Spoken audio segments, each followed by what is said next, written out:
Viltu þarna var rattinn? Já, þetta er Anna sem bjó til hann. Ok.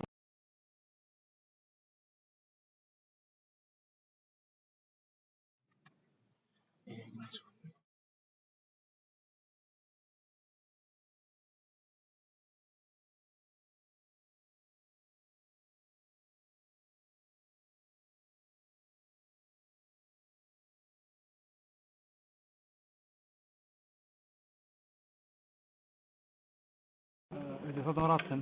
Já, þetta er Anna sem bjó til hann. Ok.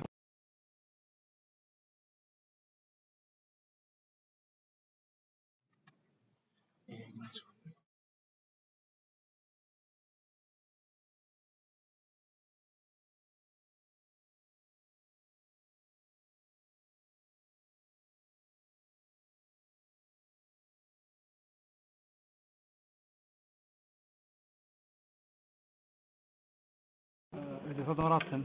Já, þetta er Anna sem bjó til hann. Ok.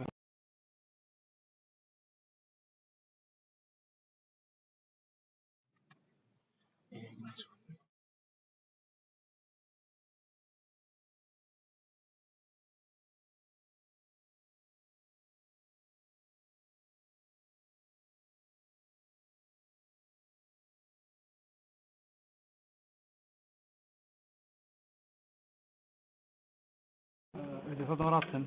Já, þetta er Anna sem bjó til hann. Ok.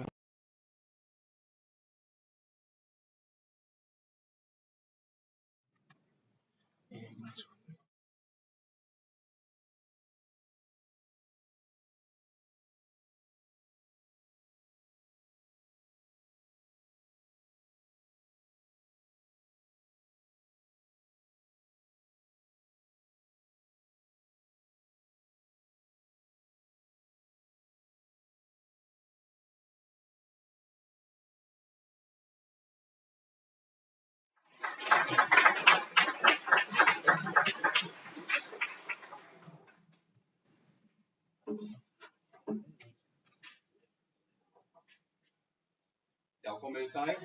Ég heiti Njáll Trausti Friðbjörnsson, 51 árs. Ég er kvæntur með Guðrúnu G. Hauksdóttur sem situr hérna út við gluggann.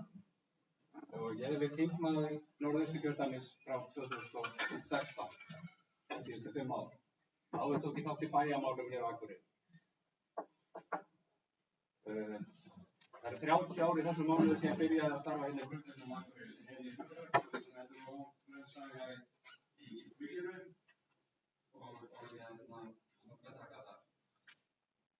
Stærsta verkefni okkar núna, og við erum að fara að kjósa í haust, það er náttúrulega ríkisfjármálið. Allir ríkis á síðasta ári var 300 milljarðar. Það þýðir það að fyrir einasta mannsbarn í landinu þá ríkissjóður að verða 800.000 krónur en tekjandi ríkissjóður fyrir mannsbarn í landinu. Það er ganga. Það reiknar með þetta verið svipað á þessu ári og yfir svona 5 ára tíðanbíl er þetta 1000 milljarðar. Við erum að tala 3,4 milljónir á hvern mannsbarn sem að þetta er stóra verkefni að þetta rætist til. Að við náum metnaðarskilinu hér á stað, að við tökum ekki 5 áriða, heldur að við tökum þetta 5 árum og náum að vinna niður skuldirnar. Það sem að gerir þetta mögulegt, það sem við búum að gera síðast ár, er það undir stjórn Sjálfstæðisflokksins í ríkisstjórn frá 2013 þá fór greiðlega mikið niður að skuldum. Þetta hefur verið hagvöxtur í landinu þannig að skuldahlutfall var lækkað mikið. Þess vegna var þetta COVID-ástand, það var þetta breiðast við með þessum hætti sem að eiga við núna. Það er rétt að hafa í huga, þeir voru í fjármálaráðuneytinu fyrir 2 árum, þannig að það eru 2 ár síðan að WOW er féll. Það þýddi fyrir ríkissjóð svona 30-40 milljarðar króna halla. Þannig að COVID kom árið seinna og það tífaldaðist vandi ríkissjóðs okkar. Bara við það. Þannig að þetta var gríðarlegt ástand. Þetta er stóra verkefni í stóra samhenginu og ég treysti engum betur en Sjálfstæðisflokknum að takast á við það í ríkisfjármálum. Þetta er verið einstaklega áhugavert á þessu árum að vera nefnt allan þennan tíma í fjárlaginu og takast á við sem hefur að gera það. En það er mikið mikla fólkin í því. Þetta er rosalega stuttur tími, 5 mínútur þegar það Mér langar aðeins að renna í gegn hvað maður hefur að fást við. Ég hef ekki setið í fjármálanefnd á þennan tíma. Þá var ég varaformaður utanríkismálanefndar, síðan hef ég verið atvinnunemnd á þennan tíma og er formaður Íslandsdeildar NATO-þingsins. Það er svona ákveðastarfið sem ég sinni í þinginu. Helstu áherslumál, og auðvitað er það þannig að allt sem svona samgöngumál hafa verið mín áhugamál frá barnsaldri. Það er bara eins og það er. Og auðvitað til þetta kjörðan eru samgöngumálin að stærstu einstöku málum. Það snýst allt þetta. Og við tala líka bara fjarskipti, ljósleiðara. Þetta er hluti af þessum, það sem veruleikinn í dag er samgöngumál. Það er frábært verkefni sem við náðum miklum árangri sem að tengja ljósleiðara væðingu landsins. Raforkumálin hefur líka verið ekki mikilvægt mál þessu. Og nú erum við að ná að byggja upp flutningskerfi raforku, þannig að nú erum við búin að tengja Fljótsdalsvirkjun við Langavelli innan árs, eftir ár. Og það voru orðin gríðarlega sterk orku. Við tengjum við Blönduvirkjun gríðarlega sterk svæði og við höfum gríðarlega mikla möguleika í grænni orku og uppbyggingu og tengstum við fjórðu iðnbyltinguna sem við fara að sjá fjarskipti og græn orka eða fólksvöndan og undirstaðan. Þetta er þetta hérna undir fjórðu iðnbyltinguna. Okkur stefna með vinnuna fyrir haust og prófa að þeirri vinnu. Þannig að það er mörg að taka það. Ég líka verður mikið áherslu bara almennt á öryggismál þjóðaröryggismál. Ég er að tala um Reykjavíkurflugvöll, það er að tala um þjóðaröryggismál. Ég er að tala um raforkukerfi, flutningskerfi raforku, það er að tala um þjóðaröryggismál. Það er svo margt sem kemur þessu, þess að veðrið í desember 2019 kennt okkur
fyrirbæri en í komandi kosningum munum við þurfa að sameina hópana okkar.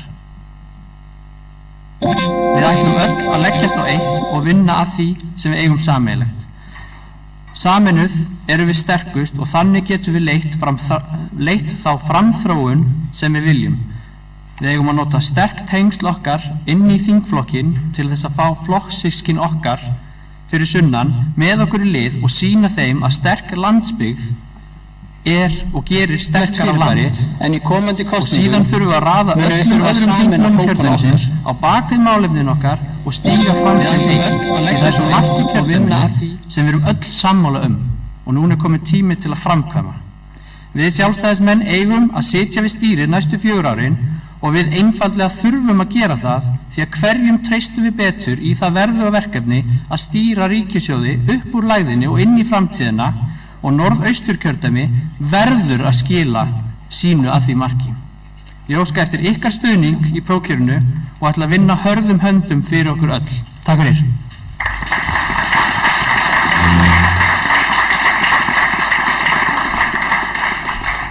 Takk fyrir það, Ketill. Gunnlaug Helga Ásgeirsdóttir, gjörðu svo vel.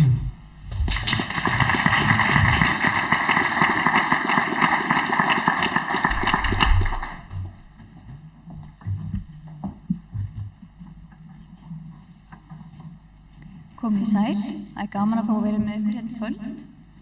Ég heiti Gunnlaug Helga, ég er 25 ára gömul og ég er frá Ólafsfirði. Ég er sjávarútvegsfræðingur mennt og er núna í mastersnámi við Iceland School of Energy þar sem ég læri sjálfbæra orkunýtingu. Ég hef verið lengi í Sjálfstæðisflokknum, er núna gjaldkeri Sjálfstæðisfélags Ólafsfjarðar og meðlimur í stjórn loftslagsráðs Sjálfstæðisflokksins. Ég býð mig fram í 5. sæti vegna þess að ég vil láta gott að mig leiða. Mín stefnumál mótast einna helst af því hver ég er og hvaðan ég kem. Úr því að ég er frá Ólafsfirði þá er ég mjög vön innilokun og þannig á það alls ekki að vera. Ég tala að því fyrir bættum samgöngum á landsbyggðinni og helst á landsvísu. Mér langar eiginlega að segja ykkur svolítið en þegar ég kláraði sjávarútvegsfræðina við Háskólann á Akureyri þá fór ég til Færeyja og þar sótti ég með menntun í fiskiðnaði. Síðan þá komst ég að því og kynntist færeysku samfélagi að þeir tala alltaf ríkisstjórnina sína sem samgönguna og það þótti mér svolítið sterkt því að í Færeyjum eru hvergi fleiri jarðgöng á jafn fáa íbúa. Þar eru 19 jarðgöng á 50.000 íbúa og mér finnst að við getum gert eins og jafnvel betur. Við eigum að tengja saman landið og tengja byggðir og hafa þá sameiginlegu hugsjón að samgöngur séu lífsgæði. Ég tala einnig fyrir öflugra atvinnulífi og þar sem ég er enn ung og þarf að sækja með menntun á suður, þá langar mig rosalega að geta komið heim og unnið í mínum heimabæ, minni heimabyggð. Og ég segi að við þurfum að skapa störf, við þurfum atvinnu. Og við erum að reyna að skapa störfum í Fjallabyggð. Við sáum að við gætum hafið seiðaeldi, en svo komist að því að Akureyringar voru ekki sammála og vildu loka Eyjafirði fyrir eldi án þess að spyrja kóngni prest. Ég segi við þurfum alltaf að vinna saman, við erum eitt kjördæmi og við þurfum að vinna saman, hjálpa hvort öðru að vaxa og dafna. Öll mál skipta máli, það skiptir líka máli að forgangsraða. Takk hérlega fyrir mig.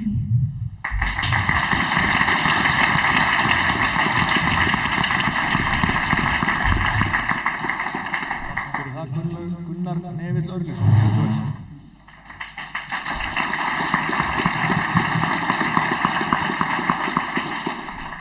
Komið sæl, kæru félagar og vinnir, og gott að sjá ykkur hérna í höfuðborg norðursins á þessum sólríka sumardegi.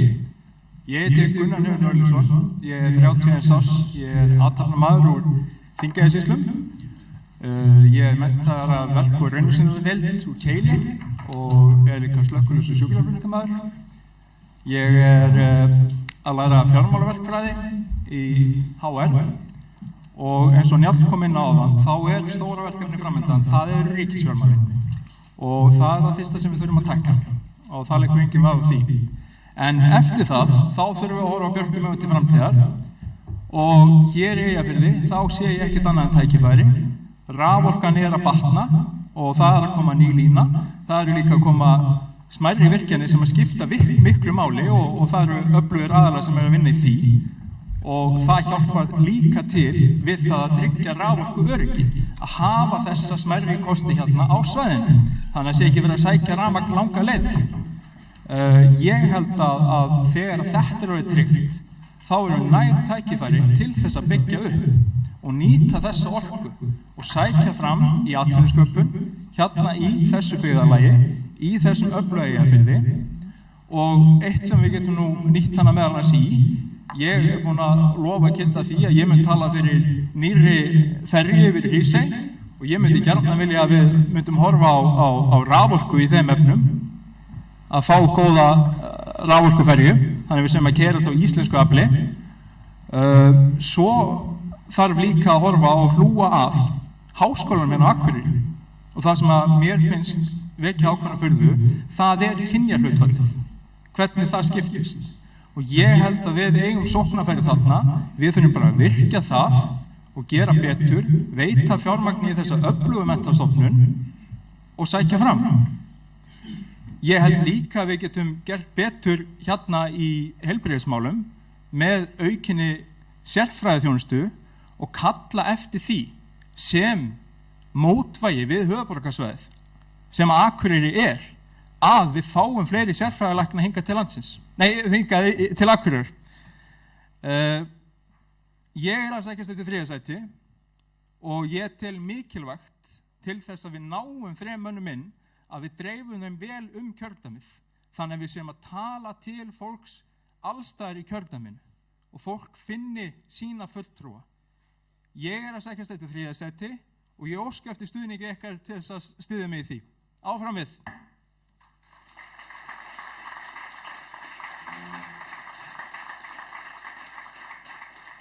Takk fyrir það, Gunnar. Gauti Jóhannsson, gjörðu svo vel.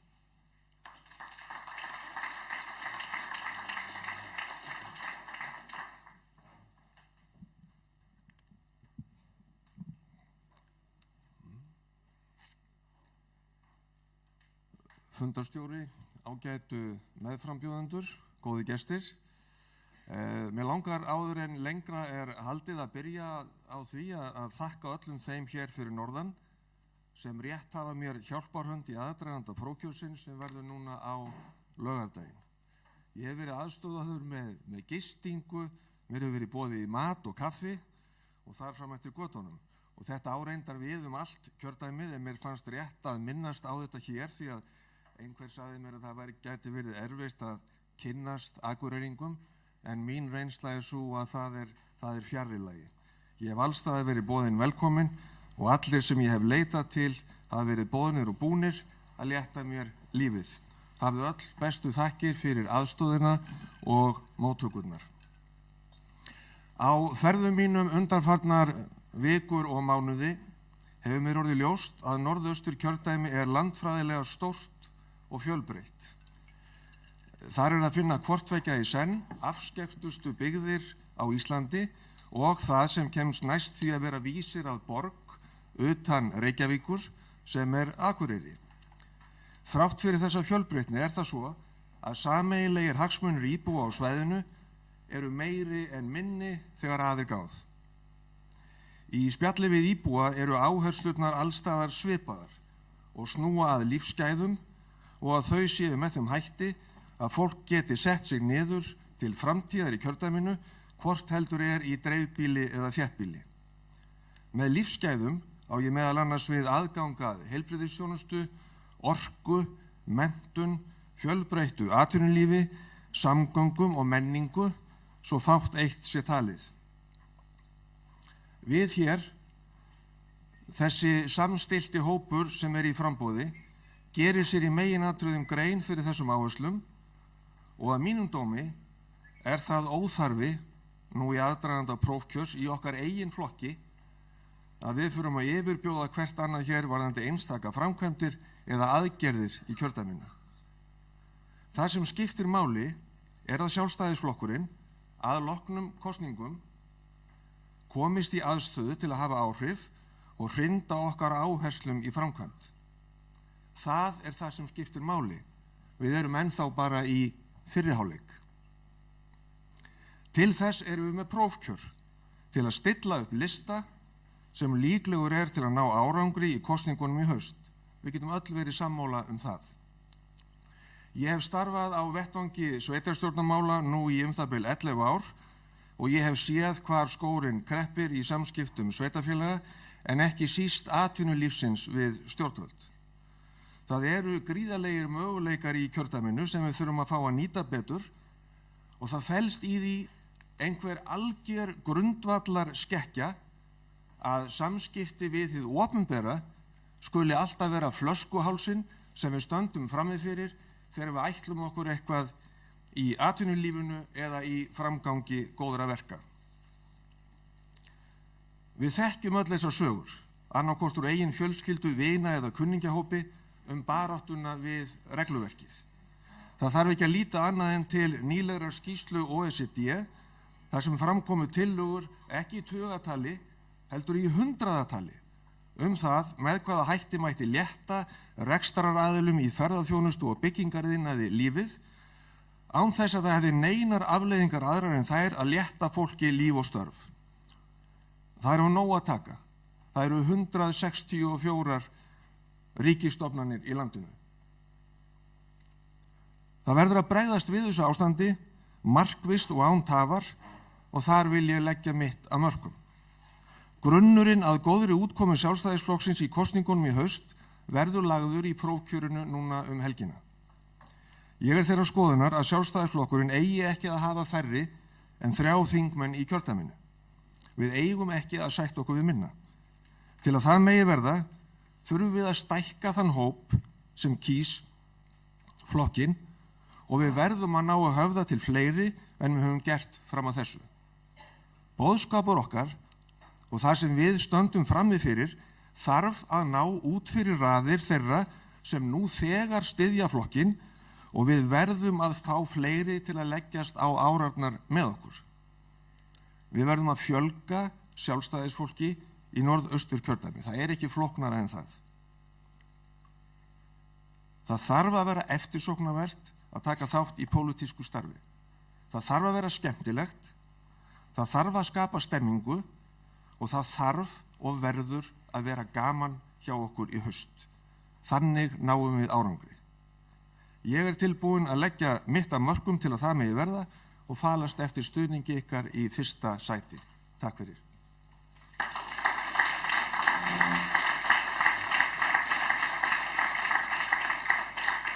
Takk fyrir þetta Gauti. Einar Freyr Guðmundsson, gjörðu svo vel.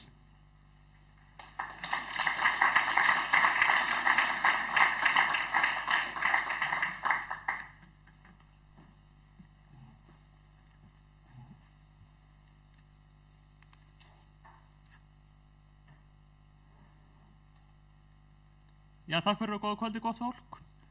Það gaman að sjá hvað margir sá sér fært að mæta. Það sérstaklega í þessu góða veðri sem úti. En annars heiti ég Einar Freyr Guðmundsson og að bjóða mig fram í 5. sæti í prófkjöri Sjálfstæðisflokksins í norðausturkjördæmi. Ég 18 ára gamall, bý á Egilsstöðum, ættaður frá Bolungarvík og sonur hjónanna Guðmundar Bjarna Börgvinssonar og Halldóru Óskarsdóttur. Ég nemandi við Menntaskólann á Egilsstöðum, formaður ungmennaráðs Múlaþings og sumarstarfsmaður hjá Alcoa Fjarðaáli. Megin ástæðan fyrir því að ég býð mig fram í prófkjörinu er svo að ég vil að Sjálfstæðisflokkurinn auki við fylgi sitt og nái helst inn 3. þingmanninum í kjördæminu. En núna á flokkurinn 2 þingmenn á 10. Þá getur einhverju spurt sig hvers vegna mér finnst svona mikilvægt að flokkurinn á góðum árangri og því til að svara að ef flokkurinn nær ekki góðum árangri raunveruleg hætta á því að eftir næstu kosningar verði mynduð Reykjavíkurstjórn. Það ríkisstjórn mynduð á sömu flokkum og mynda borgarstjórnarmeirihluta Reykjavíkur. Ég held að við sem erum hérna inni samankomin í þessum sal getum verið sammála að það má ekki gerast og dugir að nefna fjármálastjórn borgarmeirihlutans sem ástæðu fyrir því. Til að Sjálfstæðisflokkurinn fái síðan sem besta kosningu þurfa framboðslistar hans að vera sterkir og endurspegla kjósendahópinn sem best. Skoðanakannanir sýna að Sjálfstæðisflokkurinn á mikið inni hjá yngsta kjósendahópnum og ég vil meina að mestu sóknarfærin hjá flokknum felist í því að ná betur til ungs fólks. Góð leið til að ná betur til þessa ágæta hóps að hafa eitthvað á þeirra reiki ofarlega á lista og ástæðan svo að ungt fólk líklegra til að kjósa annað ungt fólk. Að þessu sögðu ég samt ekki að segja að fólki að kjósa mig í 5. sætið bara af því að ég ungur. Svipað þegar Vigdís Finnbogadóttir sagði það á ekki að kjósa mig af því ég kona, það á að kjósa mig af því ég maður. Með þessu á ég sem sagt við að ég hef margt annað fram að fara heldur en aldurinn og þá sérstaklega áherslumál mín. Í fyrsta lagi stend ég fyrir bættar samgöngur í kjördæminu. Ein megin forsenda þess að fólk vilji búa hér svo að samgöngur séu tryggar og góðar. Til dæmis má nefna að við eigum að halda áfram að þróa loftbrúna svokölluðu til hins betra og það má gera með því til dæmis að fjölga niðurgreiddum leggjum á ári eða jafnvel hækka endurgreiðsluhlutfallið frá því sem nú er. Í öðru lagi vil ég haldið verði áfram að einfalda regluverk, eins og áður hefur komið inn á hérna, en það bæði skilvirk og ódýr aðferð að mínu mati til að auka verðmætasköpun í landinu. Í þriðja lagi vil ég minni ríkisumsvif. Ég vil meðal annars draga verulega úr umsvifum Ríkisútvarpsins á auglýsingamarkaði með það að markmiðið að reyna styrkari stoðum undir tekjustofna einkarekinna fjölmiðla sem standa einmitt höllum fæti þessa stundina. Síðast en ekki síst legg ég einfaldlega áherslu á að gera landsbyggðina að samkeppnishæfari búsetukosti. Það á ekki að skipta máli hvar fólk fæðist og elst upp. Það eiga allir að hafa sama aðgang á nauðsynlegri þjónustu á borð við menntun og heilbrigðisþjónustu. Ég ætla ekki að hafa þetta lengra sinni og segi því takk fyrir mig.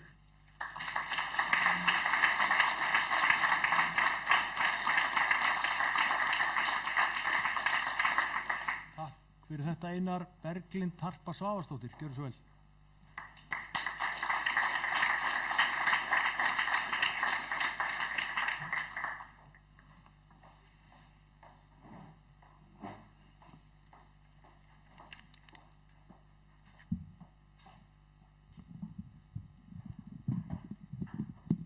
Komið sæl, gaman að koma hérna. Ég bara með kynningu sem ég langar til að lesa hér. Ég hafi svo mikið að segja.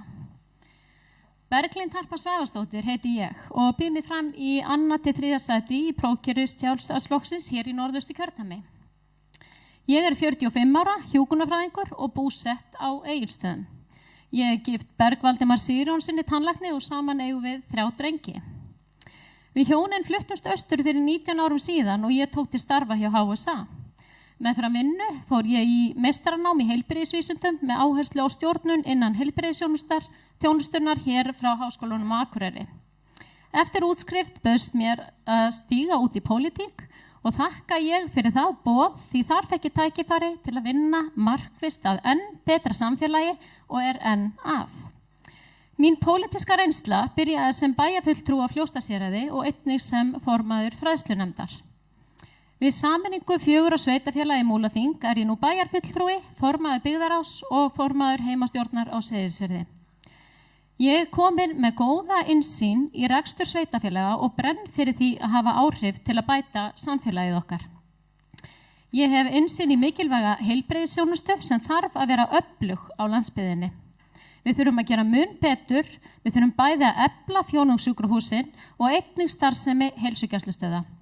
Við þurfum að geta full bráðagreint heilsufar á þeim þéttbýli stöðum sem eru fjarri fjórðungssjúkrahúsum. Þar skipta mínúturnar máli og þar skortir verulega tækjakost til að greina bráðatilvik að fullu. Nýtum tæknina og tækjakost til að styðja við vinnuumhverfi heilsugæslulækna á landsbyggðinni og tryggjum þannig rétt viðbrögð í bráðaerindum og öllum faglegum ákvörðunum. Áherslumál mín eru því heilbrigðismál, samgöngumál, uppbygging flugvalla, tryggja staðsetningu Reykjavíkurflugvallar í Vatnsmýrinni með lögum almannahagsmuni, loftbrúin verði þróuð áfram í fleiri niðurgreidda flugleggi, vinna með tækifæri landsbyggðarinnar í grænum fjárfestingum og efla samlegðar tækifæri Norðurlands í ferðamennsku með þeim 2 gáttum sem við höfum á Akureyri og Seyðisfirði. Þar ber að nefna að rúmlega 40.000 manns fara og koma Seyðisfjarðarhöfn á venjulegu COVID-lausu sumri. Þetta gífurlegu fjöldi ferðamanna sem eru nauðsynleg undirstaða fyrir öll fyrirtæki hér á Norðausturlandi. Til þess að hægt sé að fjárfesta í þeim áherslumálum sem ég hef nefnt, þurfa hjól atvinnulífsins að komast aftur á fulla ferð. Þar ber að nefna að lítil og meðalstór fyrirtæki greiða 70% af launum í landinu og við verðum að standa við bakið á þessum fyrirtækjum. Ferðaþjónustan gífurlega mikilvæg í verðmætasköpun og í viðsnúningi vegna áhrifa COVID. Sem dæmi má nefna að tekjur af erlendu ferðamönnum á 12 mánaða tímabili frá apríl 2020 til mars 2021 voru 60,2 milljarðar, en árið fyrr voru tekjurnar 441 milljarður. Manni hlýnar því hjartarætur að fullbólusettir ferðamenn séu farnir að streyma til landsins og skila tekjum inn í landið. Það eru gífurleg tækifæri fyrir hendi á Norðausturlandi sem við verðum að vinna markvisst með. Mér finnst rödd landsbyggðarinnar ekki heyrast nógu vel og þar þurfum við að gera betur. Landsbyggðarþingmönnum ber skylda til þess að standa vörð hag íbúa á landsbyggðinni, tala þeirra máli og fyrir markvissri uppbyggingu. En erfitt virðist að fá fjármagn í þjónustu og uppbyggingu sem okkur ber að fá sem skattgreiðendum hér á landi. Bendum því ákveðið á rétt okkar og einnig á þá gífurlegu verðmætasköpun sem verður til á Norðausturlandi. Því segi ég, þorum að taka pláss, höfum áhrif á uppbyggingu á landsbyggðinni og látum í okkur heyra. Ég óska eftir umboði ykkar til að taka pláss, hafa áhrif og láta í mér heyra. Kæra þakki fyrir áheyrnina.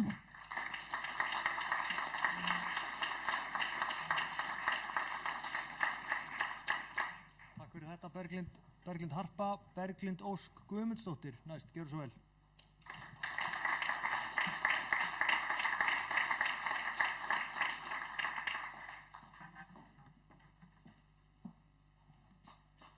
Já, þeir eru bara hérna alla hringinn.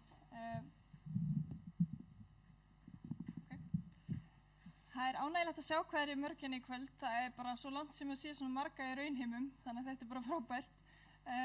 Ég heiti Berglind Ósk Guðmundsdóttir og ég er að óska eftir öðru sæti á lista.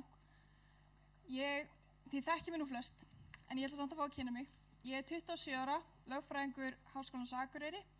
Ég er varabæjarfulltrúi flokksins hér og er stjórnarformaður Fallorku, móðir og crossfitari. Ég vil hvetja ungt fólk til góðra verka og ég vil gera ungu fólki kleift að elta draumana í heimabyggð. Til að ná því markmiði þá verðum við að jafna leikinn á milli höfuðborgarsvæðisins og landsbyggðarinnar. Við þurfum að sækja fram fjármagn til jafns við þá verðmætasköpun sem verður hér í landshlutanum. Þetta er bara einfalt. Hér eru gæðin. Hér er sjávarútvegurinn, raforkan og framkvæmda hugurinn í íbúunum er hvað mestur hér. Ég trúi því að menntakerfið sé besta tækifæri, besta verkfærið til að tryggja jöfn tækifæri allra. Þannig við þurfum að byggja upp öflugt menntakerfi. Við þurfum að efla Háskólann á Akureyri og tengja hann betur við atvinnulífi hér.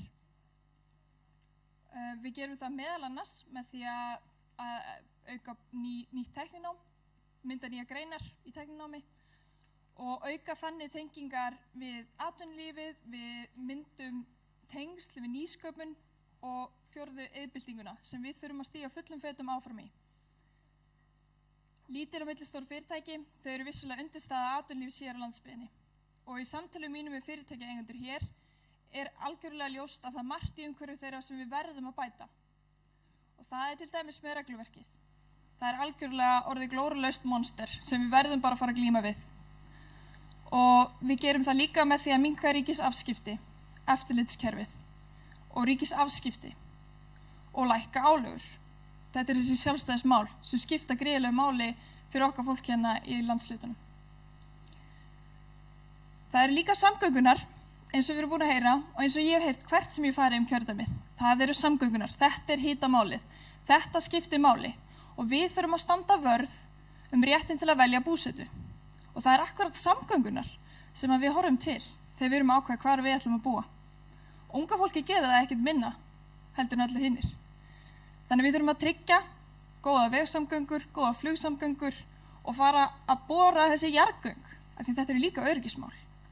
Og það er ekki spurning að við þurfum að berjast saman fyrir þessum hlutum og ekki sundurleiti í kringum allt kjördæmið.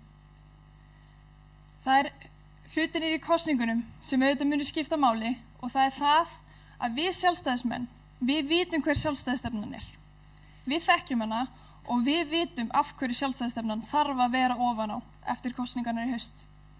Það skiptir bara gríðarlega miklu máli að við verðum með sjálfstæðisstefnuna leiðandi þegar við ætlum að endurbyggja Ísland í kjölfar COVID. Og við þurfum að þora að eiga samtalið og nenna því að eiga samtalið því við vitum betur. Við þurfum að nenna því að tala hvað sjálfstæðisstefnan. Og unga fólki þarf að fá að heyra það, að því unga fólki okkar, það heldur kannski að vinstristjórnin sé ekki mikið forræðishyggja og hún en hún boðar það og hún óþolandi. Við viljum tala fyrir frjálslyndi, þá tölum við fyrir hægri málum. Og við þurfum bara að vera skýr í orði og verki að við tölum fyrir framtíð Íslands. Þetta eru mál sem skipta mig máli og ég óska eftir ykkar stuðningi í annað sæti í prófkjörinu. Takk hérlega.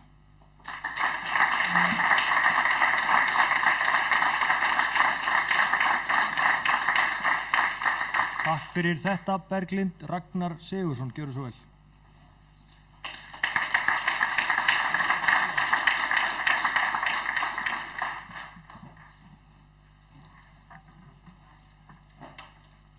Takk fyrir. Góða kvöldi, kæru vinnur og félagar. Gaman að sjá ykkur hérna öll. Loksins komin á fysiskan fund. Eins og fram hefur komið þá heiti ég Ragnar Sigurðsson. Ég er fertugur lögfræðingur frá Reyðarfirði og óska eftir stuðningi ykkar í 3. sæti á framboðslista Sjálfstæðisflokksins. Mín áherslumál snúa að atvinnulífinu, efnahagslegri viðspyrnu í kjölfar COVID-19, stöðu ríkisfjármálana og frelsi einstaklingsins og samfélagana til athafna. Hvað atvinnulífi varðar er lykilatriði að við horfum til þess að virkja það til frekari athafna.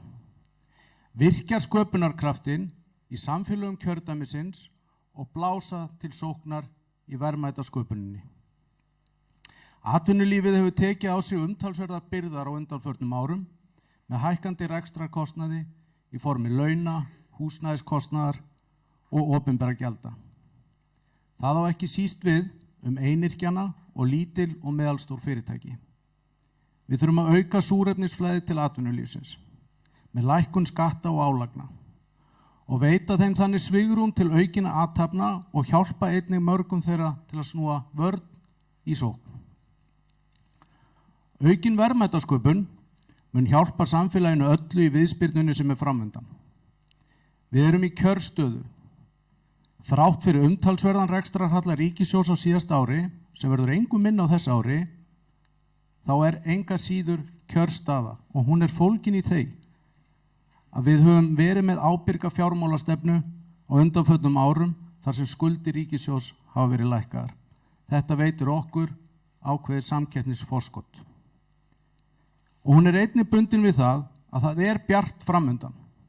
Ferðaþjónustan er að fara í gang. Við sjáum glöggmerki það. Álverð fer hækkandi. Sjávarútvegnum vegnar vel. Og mikil uppbygging á sér stað í kjördæminu, í laxeldi, fiskeldi og ýmsum öðrum iðnaði og sviðum. En við getum gert betur. Við getum gert betur í því að tryggja að viðspyrnan verði kröftug og við verðum að treysta á einstaklingsframtakið, öflugu samfélagin okkar og atvinnulíf kjördæmisins. Og atvinnulífið, það kallar á breytingar. Samfélagin kalla á breytingar. Þau kalla á samstarfi okkur til áframhaldandi góðra verka. Í öllum samfélagunum okkar býr mikill kraftur. Og þessi kraftur, hann þarf að losna úr læðingi. Og við getum gert það, við getum komið þeim til aðstoðar með því að sjá til þess að þið opinbera sé meira leiðbeinandi en það er í dag. Í dag er það full mikið hamlandi. Og við höfum endalausar dæmisögur, allstaðar úr kjördæminu. Það sem hið opinbera er að hafa allt of umfangsmikil og íþyngjandi áhrif á atvinnulífið með allt of miklu regluverki, allt of miklum afskiptum sem að veldu fráhrindandi áhrifum. Með því að draga úr og einfalda regluverkið, auka skilvirkni þess og auka aðhald á opinberum eftirlitsstofnunum sem hafa á undanförnum árum vaxið langt umfram tilefni, getum við auðvelda okkur öllum lífið. Við getum elt samfélögin og veitt kröftuga viðspyrnu. En við þurfum að þora að gera nauðsynlegar breytingar. og kosningarnar framundan munu snúast það. Kosningarnar munu snúast það að sýna fram á að við höfum sýn. Við höfum sýn hvernig við ætlum að standa vörð lífskjörin í landinu og grunnstoðirnar. En það verður líka eingöngu gert með áframhaldandi ábyrgri fjármálastjórn sem við stöndum fyrir og með henni tekst okkur að virkja verðmætasköpunina og treysta á kraft einstaklingsins, samfélagana og atvinnulífsins. Með því hlúum við að þeim mikilvægum framfaraskrefum sem við stöndum öll frammi fyrir, hvort sem það á sviði öldrunarmála, heilbrigðismála, samgöngumála, velferðamála eða annarra samfélagslegra mikilvægra mála. Kæru félagar, þið þekkið mig mörg hver úr innra starfi flokksins. Mér hefur hlotnast sá heiður að fá að vinna með ykkur í bæjarmálunum hér á Akureyri á árum áður sem formaður kjördæmisráðs og það hefur verið dýrmæt reynsla sem ég bý að. Ég hef alltaf lagt mig allan fram í þeim trúnaðarstörfum sem þið hafið treyst mig fyrir, hvort sem það innan miðstjórnar, innan atvinnuveganefndar Sjálfstæðisflokksins, í kosningarstjórn eða sem núverandi oddviti flokksins í Fjarðabyggð. Ég er reiðubúinn til áframhaldandi verka og óska eftir því að þið veitið mér það brautargengi að fá að starfa sem ykkar frambjóðandi í 3. sætinu. Og að lokum, kæru vinir, svona ef mér hefur ekki tekist að sannfæra ykkur mitt eigið ágæti, þá ætla ég að spila út makatrompinu mínu.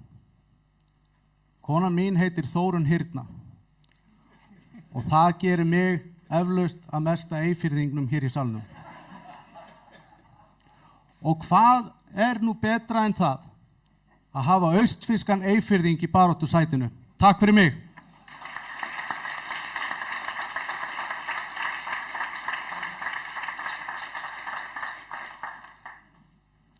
Já, takk fyrir þetta Ragnar. Þá hafa frambjóðendurnir lokið sér af og við opnum bara fyrir spurningar. Ég minna það sem ég sagði hér áðan að ég bið fólk að hafa spurningarna stuttar og hnitmiðar og svörin sömuleiðis frá frambjóðendum. Við erum með einn lausan mikrofón sem við getum látið ganga salinn ef að fólk heldur þess þurfi, en ég bið þá sem að bera upp spurningar að tala hátt og skýrt og gera bara vart við sig. Við reynum að fylgjast með því hér sem við erum að reyna að stýra þessu fundi þegar fólk vill kveða sér hljós og það hljóta að vera spurningar sem að brenna á fólki eða hvað. Orðið er allavega laust. Já, Valdimar Karl, gjörðu svo vel. Þú mátt gera þetta þarna ef þú vilt. Þið töluðu mörg ábyrga fjárhagsstjórn og töluðu síðan Töluðum ábyrga fjárhagsstjórn og síðan loftbrúna eða skoskuleiðina eins og sumir vilja kalla það. Viljið þið meina að það saman og hvort ætlið að berjast fyrir aðgengi okkar að þjónustu í Reykjavík eða fyrir þjónustu á landsbyggðinni? Vegna þess að það virðist vera þessi sjálfstæðisleið sem að Berglind talaði að hún sé þannig að við skerum niður á einu stað og bætum í á 4 stöðum. Og það er gott dæmi það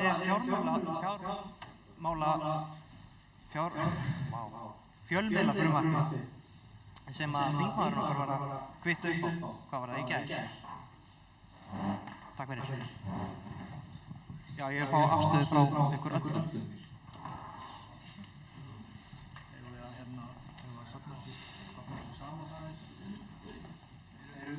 Punktið hjá okkur bara taka kannski 2-3 eitthvað svoleiðis hámar, sérstaklega það er beint til ykkar allra og svo bið ég ykkur af því að þið eru nú 9 og tíminn er ekki endalaus að vera mjög stutt í svörum. Eru fleiri sem að vilja leggja orðið belg? Það er líka bara allt í lagi að þið bregðist þá við þessu ef þið viljið, ef þeir sem vilja. Ég er bæði hér með lausan mæk sem þið getur notað en þið með líka koma hér í púltið. Ég verð grimmur á tímanum hins vegar.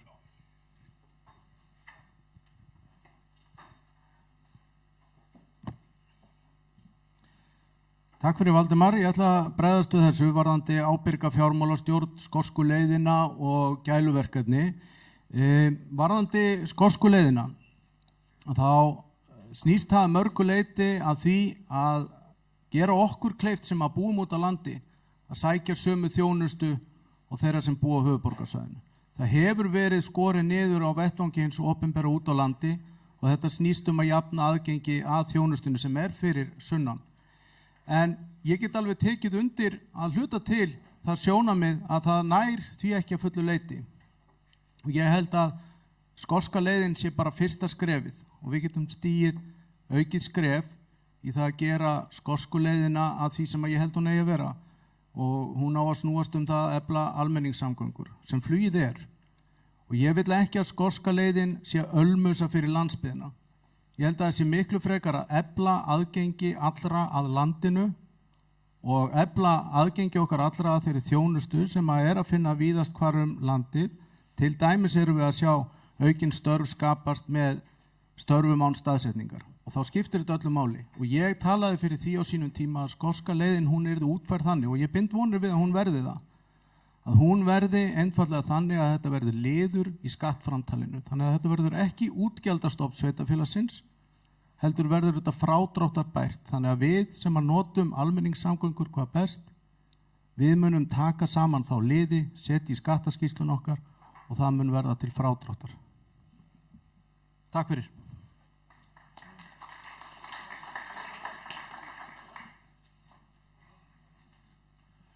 Já, ég myndist nú ekki á ábyrga fjármálastjórn en þeir megi nú samt ekki misskilja það. Það var bara tvennt sem ég langaði að koma inn á í sambandi við þetta. Það er annars að varandi fjölmiðla frumvarpið. Ég þeirrar skoðunar að einkareknir fjölmiðlar eigi að vera akkurat það, einkareknir, og það hugnast mér ekki að fyrirtæki í einkarekstri séu í hinu orðinu að þiggja framlög frá hinu opinbera. Og svo langar maður að taka undir þetta sem kom hérna fram varandi þjónustuna á landsbyggðinni.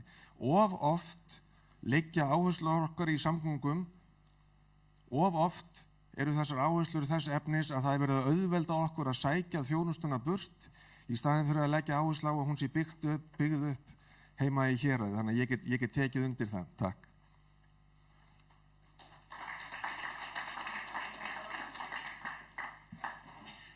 Berglind Harpa, já, gjör svo vel.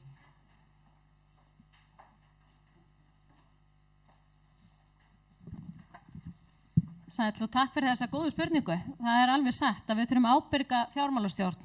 En ég fagna loftbrúnni. Það er loksins komið eitthvað sem að jafnar svona svolítið leikinn. Ef við tækjum nú saman hvað almenningssamgöngur í Reykjavík kosta, hvað er borgað með strætisvögnunum og hverri ferð sem að fólk fer í þar, þá skulum við tala alla milljarðana þar. Þannig að þetta er akkurat þessi hugsunarháttur sem við þurfum að breyta á landsbyggðinni. Við þurfum bara að taka svolítið pláss og varðandi loftbrúna, það langar mig að koma þegar búið að koma inn á marketna, varðandi að því ég tala fyrir heilbrigðismálunum.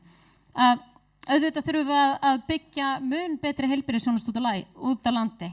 Það vantar verulega upp á, en eins og með þessa 10% af heilbrigðisþjónustu sem bráðaþjónusta, sem hvað fyrirburar, það einvortisblæðingar og hjarta og svona sem við þurfum að koma söður. Allt í tengslum við þetta. Við þurfum að sækja sérfræðiráðgjöf yfirleitt söður. Þið eru í ágætismálum hér á Akureyri, en svo kannski erum við komin einmitt í Egilsstaði eða lengra, þá erum við ekkert með svona góða þjónustu hér og þá erum við komin að ferðakostnaði.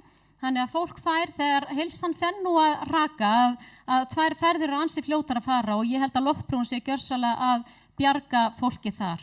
Og einnig með að ná ungu fólki út á land eða bara fjölskyldufólki, að það er bara staðreynd að þegar það fer suður og þá borgar það jafn mikið og fjölskylda fyrir sunnan fer bara til Tenerife. Þannig að þetta er bara, við erum að tala um almenningssamgöngur, við erum að tala um líka mikla fjármuni í gánaáætlun. Við verðum bara að fara að koma 2 göngum í gegn í einu, í staðinn fyrir einum. Þá þurfum við að skoða, hvar ætlum við að fá fjármagnið? Þá er það spurning með hvort við að hafa bara lágt gjald í öllum göngum á landinu og eins líka bara með heilbrigðiskerfi. Þar er farið mjög illa með fjármuni og þar eru hellingsfjármuni sem við getum notað í margt annað uppbyggilegra og samgöngur. Takk fyrir.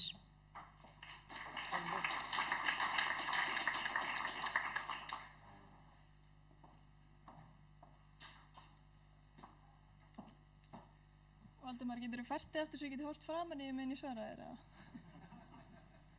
Nei, eins og ég skildi þína spurningu, Það varst að tala að ábyrg fjármálastjórn væri ekki sama sem merkja milli hennar og Loftbrúnar. Já, einmitt. Já, ég skil alveg hvert þú ert að fara. Ég hefði kannski viljað reyna að efla samkeppni í innanlandsflugi. Kannski það bara einhver búbla sem er ekki raunhæf. Varðandi þjónustu á landsbyggðinni með aðgengi að henni, hvort við viljum byggja hann upp hér eða sækja hann alla suður. Það er búið að taka stefnu og það er búið að taka ákvörðun að við erum að byggja upp ákveðna þjónustu í Reykjavík. Þá þurfum við bara að efla samgöngunar til þess að nálgast hana, en við þurfum að hafa einhverja grunnþjónustu á landsbyggðinni. Það er bara menntakerfið, heilbrigðiskerfið, augljóslega. En ég vil samt beita mér alveg sérstaklega fyrir því að við fórum að auka rafrænar lausnir í opinberri stjórnsýslu. Þannig að við þurfum ekki að sækja svona mikla þjónustu suður. Þannig ég myndi vilja ræða það meira. Varðandi fjölmiðlafrumvarpið. Þetta er algjörlega óþolandi og ég veit ekki hvort þið eru búin að sjá hana SÚS sendi út mynd af öllum þingmönnum sem tala fyrir því að við ætlum ekki að styðja einkareiki en gera það samt. Nei, styðja við eitthvað opinbert og auka báknið en gera það samt. Þetta er óþolandi, við þurfum að fara að hætta þessu rugli og hætta að tala fyrir forræðishyggju og slíku því. Ég hafði svo sem ekkert meira við það að segja. Takk.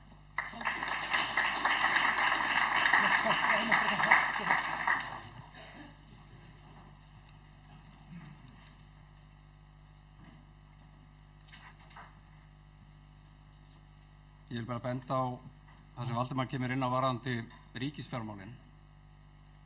Við lögðum mikla áherslu á það Sjálfstæðisflokkurinn að fá fjármálaráðuneyti aftur með myndun þeirra ríkisstjórnar sem er að klára kjörtímabilið núna. Það er nákvæmlega áhersla á mikilvægi ríkisfjármálana og halda þeim í jafnvægi. Ástæðan fyrir því að við erum að ná árangri varðandi COVID núna og geta gert þetta með þessum hætti sem við erum að takast á þetta núna eru ábyrg ríkisfjármál 7 ár þar á undan. Þeir skapa forsendurinn eftir að gera þetta. Skuldarhlutdeild ríkisins að landsframleiðslu eftir fjármálahrunið voru komin hátt í 100%. En þegar þetta ástand kemur núna með COVID þá voru komin ríkishlutinn í 21-2%. Með hinnu tökum sveitarfélögum með 30%. Það er þetta sem við köllum ábyrg ríkisfjármál sem skiptir máli í stóru myndinni. Varðandi Skoskuleiðina og Loftbrúna, ástæðan fyrir ég tala fyrir þessu, það er búin að gera síðan ég var í bæjarstjórn Akureyrar, er einmitt að skapa aðgengi fyrir okkar fólk að þeirri miðlægu þjónustu sem er fyrst og fremst búið að byggja upp og auka áherslu á í Reykjavík síðustu 20-30 árin í stórum skrefum. Það er aðgengi að öllu þessu batteri sem er sett upp, listir, menningu. Námið er mikið þar og bara aðgengi að ákveðna heilbrigðisþjónustu, auðvitað á hún að borgast á sjúkratryggingum með þessu 2 ferðum ári.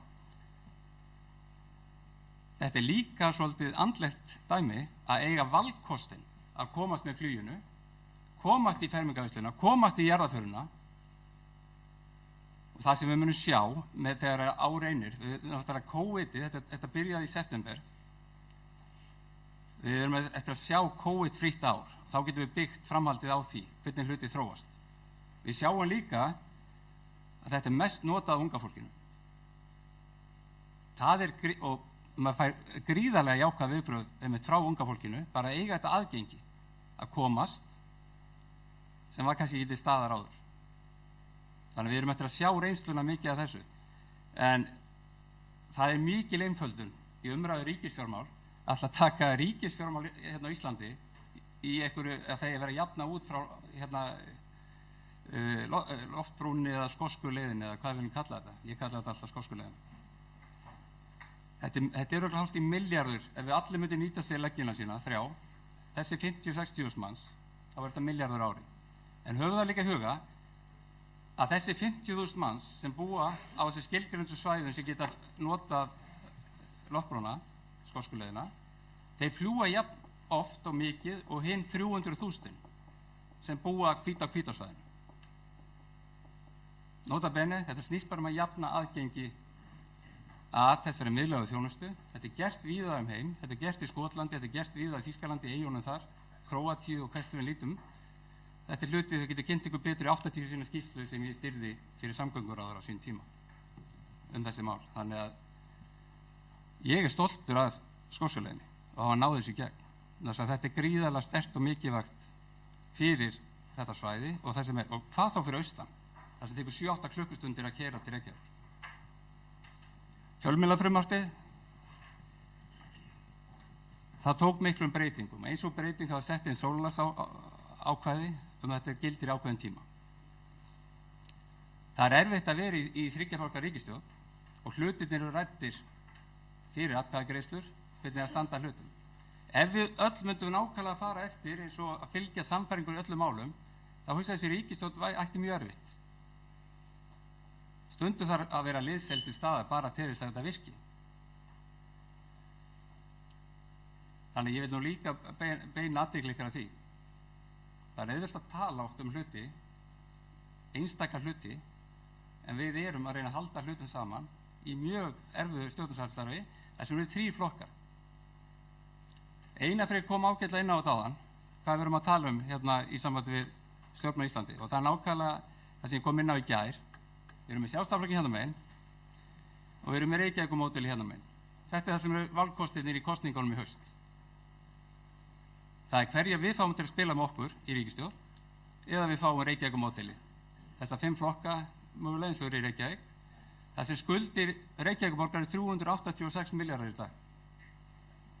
Þannig að þetta hefum fjölmiðlafrumvarp að segja, þetta er ekki gleði í hjarta að samþykkja þetta. En ef við værum alltaf, hvert og eitt okkar, að taka ákvarðanir, hvort sem er í bæjarstjórn eða hluta meiri hluta, það stundur það nú aðeins að taka tillit líka til þess. Það er ekki alltaf auðvelt að vera í pólitík.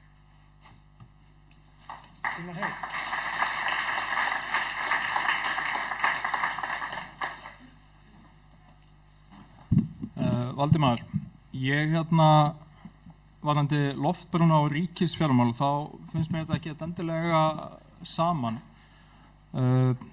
Ég tel að það séu mörg miklu stærri sóknarfæri til þess að sýna ábyrgð í ríkisfjármálum heldur en þessi loftbrú og eins og Njáll kom inn á, ef allir myndi nýta sér þetta, þá er þetta milljarður og gleymum því ekki að við hérna á landsbyggðinni erum að skapa gríðarlega verðmæti fyrir þetta þjóðarbú og ég held að við eigum alveg rétt á einhverju jöfnum tilbaka og þetta bara skiptir sköpum og er gott mál. Fjölmiðlafrumvarpið, mín persónulega afstaða er sú að ég er ekki hlynntur því en eins og Njáll kom líka inn á að í ríkisstjórnarsamstarfi þá þarf stundum að málamiðla og okkar fólk gerði það en óskast að væri svo að það þyrfti ekki að fara í það. Takk fyrir.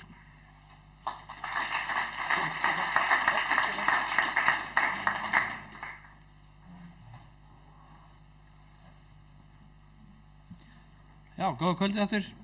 Ég ætla bara að minna á það að faðir Þórunnar Hyrnu hét Ketill og ég líka sækjast eftir 3. sæti.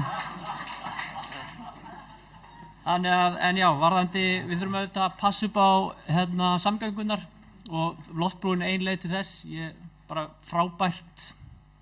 Þetta er mjög þægilegt fyrir bara fjölskyldur og fólk. Ég sendi dætur mínar suður Hvítasunnu helgina með loftbrúnni og það var mikil munur. Þannig að, en á sama tíma þurfum við að styrka innviðina á svæðinu. Við þurfum að ná betri stærðarhagkvæmni og tengingum innan svæðisins þannig að við náum þurfum að sækja minna suður og nýta, eins og Berglind nefndi áðan, nýta tæknina meira.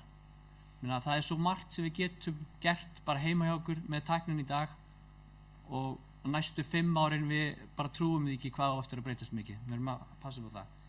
Ég ætla bara að vata gott þetta í bíli. Takk.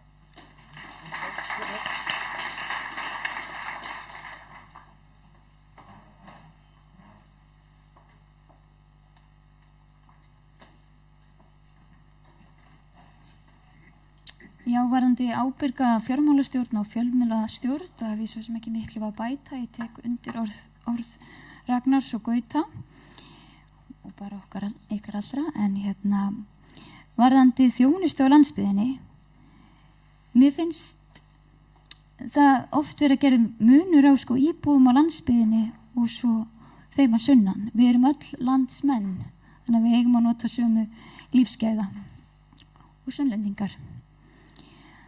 Varðandi loftbrúna sjálfa, ég saknaði þess að geta ekki hoppað eins og ég gerði þegar ég var yngri.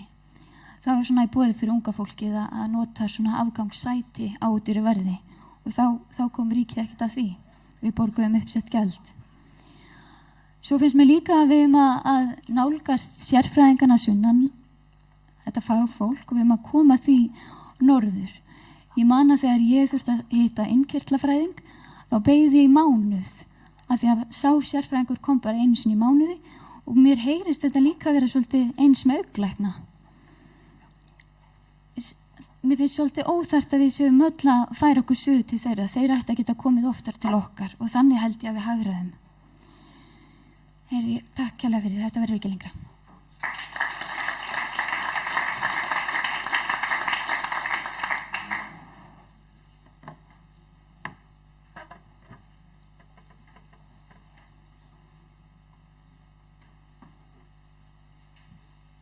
Já, síðastur en ekki sístur, ég mættur aftur. Varðandi loftbrúna og hvort að það sé ábyrg fjármálastjórn, þá er ég alveg sammála, eða svona varatímabili alveg sammála því sem að Valdimar var að tala um. Og ég setti alveg spurningamerki við þetta. Þetta er svolítið skrítið að ríkið eigi að vera að borga fargjöldin fyrir okkur. En svona við nánari athugun þá kom nú í ljós að ég held þetta borgi sig á endanum. Með því að hafa þessa loftbrú í gangi þá, eða bjóða upp á þessa loftbrú, þá getum við fengið miklu fleira fólk til að búa hérna og þar af leiðandi búið til meiri verðmæti. Einhvers staðar hef ég heyrt því fleygt fram að við fáum í rauninni bara 2/3 af þeim peningum tilbaka hingað sem við unnum okkur inn. Af því að verðmætasköpunin í þessu kjördæmi er svo mikil. Þannig að ég held að þetta sé alveg ásættanlegt þegar vel er að gáð. Og varðandi fjölmiðlafrumvarpið þá er ég nú ekki alveg á því að það sé góð hugmynd. En skil auðvitað að þetta sé eitthvað svona málamiðlun en það þarf nú samt að kunna að setja mörkin. Ekki myndum við, þetta er svona eins og það að við erum ekki að fara að samþykkja miðhálendisþjóðgarð í núverandi mynd. Þannig að ég veit ekki alveg hvað ég á meira að segja um það. Allavega er ég á móti fjölmiðlafrumvarpinu eins og það er og vona að það séu það sem flestir. Af því að hættan við það þegar að vera að setja fjölmiðla svona á ríkisspennanni er svo að bara fyrir næstu kosningar fari stjórnmálaflokkar að yfirbjóða hver aðra og þá verða það bara fastir. Svo býður bara samfylkingin í við ætlum að hækka þetta endurgreiðsluhlutfall upp í 50% og svo verður það 100 og svo framvegis og sá flokkur sem er að bjóða upp á peningana og gefur fjölmiðlunum peningana fær örugglega betri umfjöllun í fjölmiðlunum og þar af leiðandi er lýðræðið í hættu ef við erum að samþykkja svona vitleysu. Takk fyrir.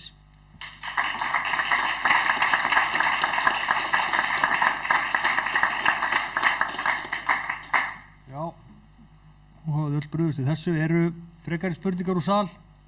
Já.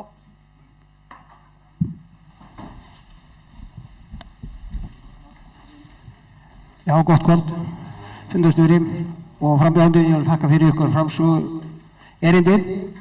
Aðalsteinn heiti ég og bý á Auðnum í Öxnadal og er bóndi. Það fór eitthvað lítið fyrir því að þið nefnið landbúnað, þannig að mér fannst allt í lagi að brjóta þessu umræðun og tala ekki bara um loftbrú og svoleiðis. Hver er ykkar afstaða til landbúnaðarmála? Finnst ykkur að við eigum að hafa eðlilega tolla á innfluttum landbúnaðarvörum eða eigum við að hafa þetta ekki neitt? Og nú höfum við séð verslunina, hvað var ég að segja? Margbrjóta lög innflutning. Það ber ekki saman skýrslum hjá Evrópusambandinu útflutning og sömu vöru innflutta til Íslands. Þarna veður verslunin upp í svindli á tollalögum og það er ekkert gert. Það er ekkert verið að, það er eitthvað, ég veist að ég er í sektar ef ég keyrði á hratt. En myndi segja ég ætla að jafna þetta bara að ég keyrði hægar næst. Þannig þetta væri alltaf leið. Þannig mér langar að heyra aðeins ykkar sjónarmið til þess eigum að vernda íslenskan landbúnað eða ekki. Takk.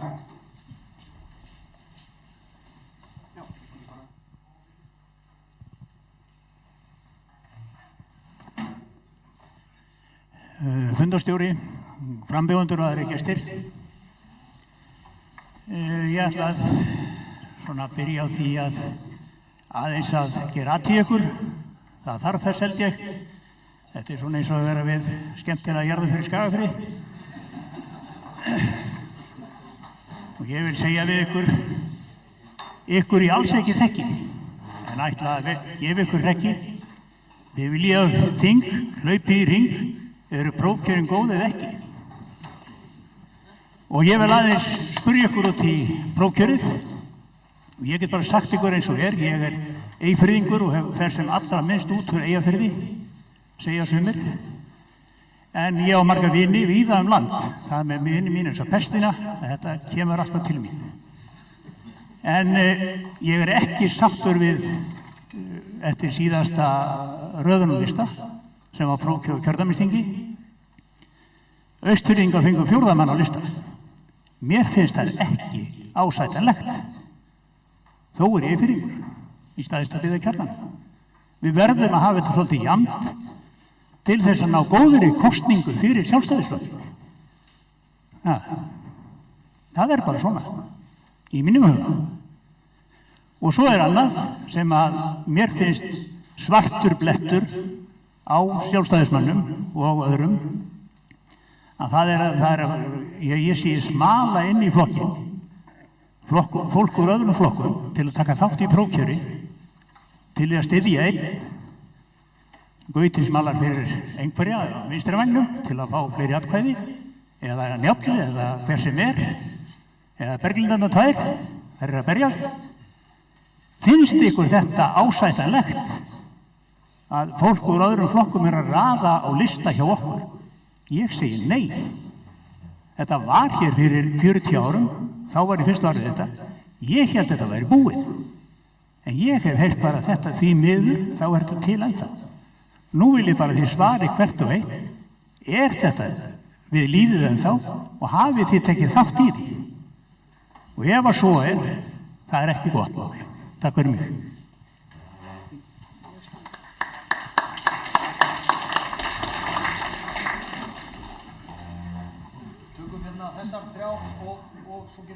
Já, góði fundarmenn, Tómas Ingi Jólik heiti ég. Mér langar til þess að beina athyglinni að tveimur atriðum.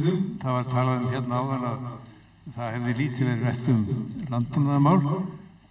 Mér finnst að ég geti stutt þessa fyrirspurn og beðið meiri umræður landbúnaðarmál, því að það kann ekki góðri lukku að stýra ef sjálfstæðisflokkurinn heldur ekki fyrir stöðu sinni að verja íslenskan landbúnað. Í öðru lagi þá tók ég eftir því að mjög margir frambjóðendur töldu mikilvægt að reyna að grisja reglugerðarskóginn og það flókna kerfi sem við höfum komið okkur upp, sem oft fjötrar ekki bara atvinnulífið, heldur líka einstaklingana. En þetta hefur gengið mjög illa. Það hefur reynt að gera þetta og Sjálfstæðisflokkurinn hefur haft vissulega gengt þar forystuflutverki, en þetta gengur mjög illa. Og þess vegna hefði ég viljað fá viðbrögð ykkur við því hvers vegna þetta er svona erfitt og hvort það er einhverja bandamanna að vænta úr öðrum flokkum til þess að grisja þennan skó sem er hættulegur. Takk fyrir.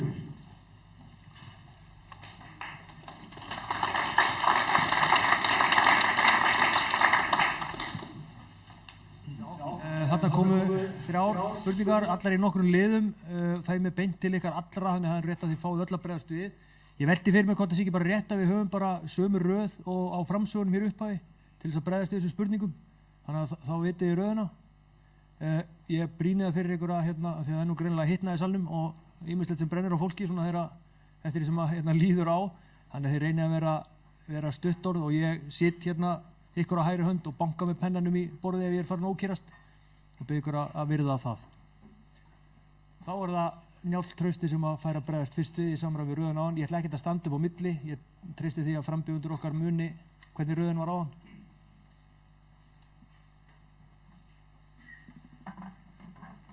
Já, Steinn, varandi landbúnaðinn og tollamálinn.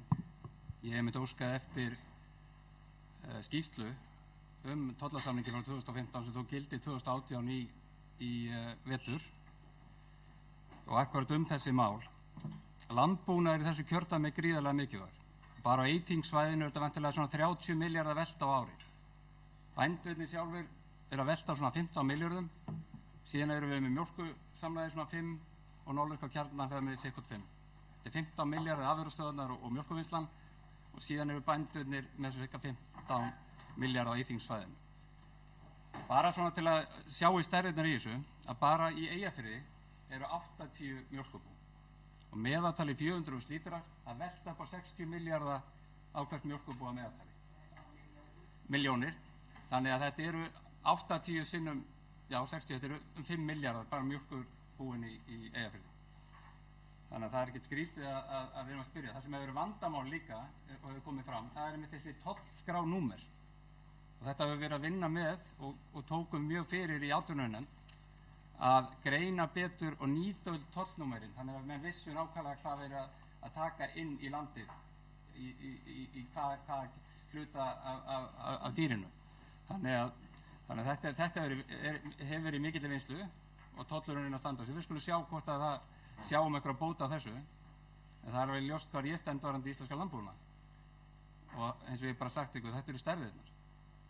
Og ef fólk tekur það ekki alvarlega í þessu kjördæmi, stærðirnar í íslenska landbúnað fyrir þetta samfélag, í öllu kjördæminu, þá held ég að menn vera eitthvað að skoða það upp á nýtt. Sína þess að þetta er svo óbáslega stórt í okkar umhverfi hér, sem snýr að landbúnaði. Varðandi prófkjörin, Jósefinn, ég get lofaði því að það kemur engin vinstri maður á mínu vegum inn í prófkjör sjálfstæðismanna, svo það sé alveg ljóst. Ég finnst þetta tómt rugl, en ég veit ekki hvernig menn ætla að leysa þetta. Þetta er bara viðvarandi áratugum saman eins og þú segir. Þannig að þetta sé sagt. Við sjáum hvað er að gerast hérna í öðrum flokkum, að það er mikið dregið inn hérna og það. Við með grunnar mjög að sjálfstæðismenn hafa nú verið að taka við að þátt í prófkjörum núna þetta vorið. Varðandi síðan Tómas Ingi landbúnaðinn og einfaldur regluverks, sem er gríðarlega mikilvægt og það verður komið inn á OECD-skýrsluna í fyrra sem að ég myndi var á ráðstefnu þegar verkefni að starta með OECD varðandi ferðaþjónustan og iðnaðinn. Í þeirri skýrslu komu hátt í, ég held að það eru 464 tillögur hvernig var þetta einfalda regluverk á Íslandi. Það var rúmlega 100 á eitthvað í ferðaþjónustunni og síðan var tekið í byggingariðnaðinum voru þetta gríðarlegu fjöldi. Það ég svolítið gaman að því þegar að miðflokkurinn alltaf tala um báknið burt, sem er sem mesta fjárstæð sem það starfar í þinginu, en þess að hver einustu tillögu það sem við leggjum til að einfalda regluverk, sem við hefum lagt mjög víð á, þá koma þær alltaf að greiða atkvæði gegn því. Þannig að þetta sé alveg þannig að ég hef nú meira litið á miðflokkinu þessu sem báknið kjurt, heldur en nokkuð tíma báknið burt. Þannig hefur það nú verið þetta kjörtímabil. En já, ég skal bara hætta, já, byrja ég ekki aftur. Takk.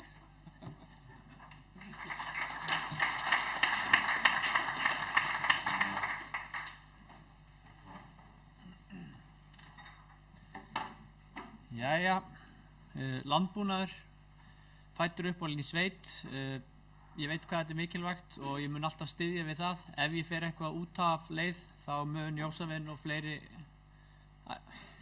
í sveitum landsins inn í kring minn banka í mig og beina mér á rétta braut, ég veit það. Þannig að ef ég fer eitthvað að fara út fyrir línuna, þá hjálpa þeir mig. Dreifing kjördæmið í prófkjöri, það er náttúrulega, við þurfum að gera það er alveg rétt. Við þurfum líka að ná aldursdreifingu, en fyrst og fremst er hinn venjulega kjósandi, hann mun horfa á fólki á listanum og kjósa eftir því. Og við þurfum að horfa til þess líka. Smölun, ég á auðvitað einhverja vini og ættingja sem að skrási í sjálfstæðisflokkin til að taka þátt í prófkjöri. Og ég vona líka innilega að þegar að hólminn er komið munu þeir líka kjósa sjálfstæðisflokkin og koma okkur alla leið. Það er það sem ég er að sækjast eftir. Og já, ég ætla að láta þetta bara gott heita. Takk.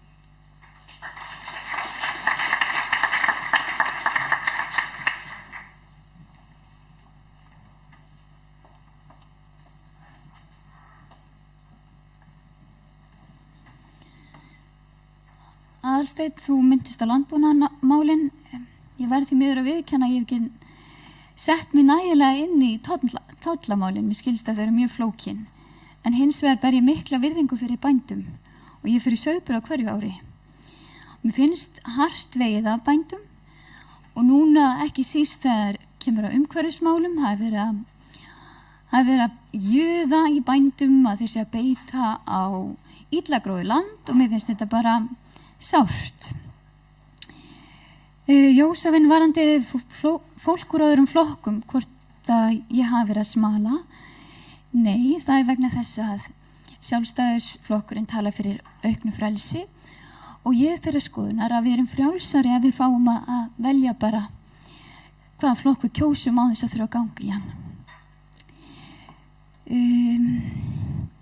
Já, ég held sér bara komið. Takk fyrir.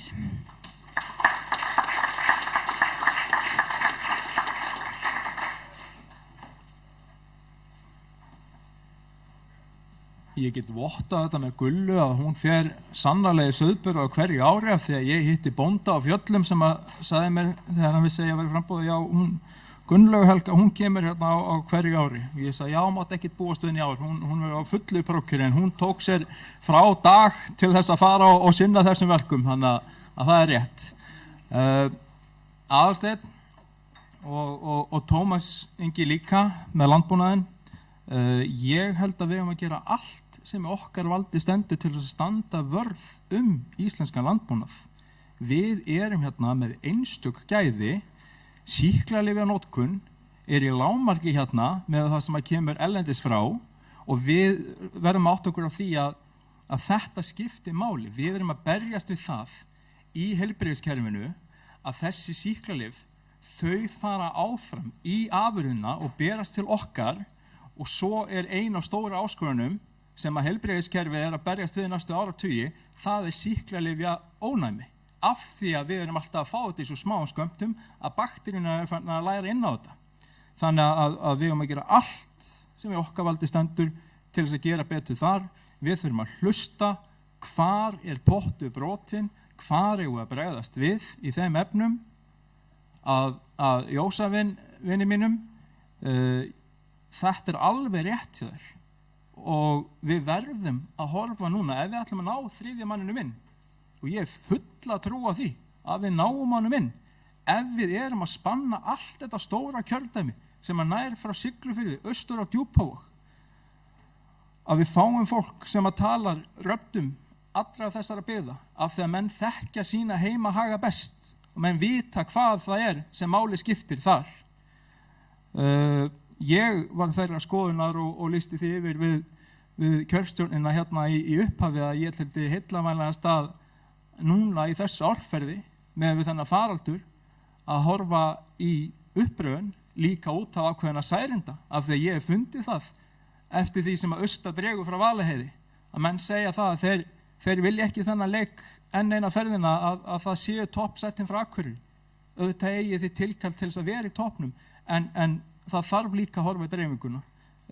Með smölun, nei, ég er ekki að stunda það, en eins og Ketill sagði, ég á einhverja vini sem er nú flestir óflokksbundnir og þeir eru tilbúinir að koma og styðja mig í þessu og ég held að það sé bara, mér hefur hingað til gengið vel að kristna fólkin í Sjálfstæðisflokkin. Ég fættist ekki inn í Sjálfstæðisflokkin.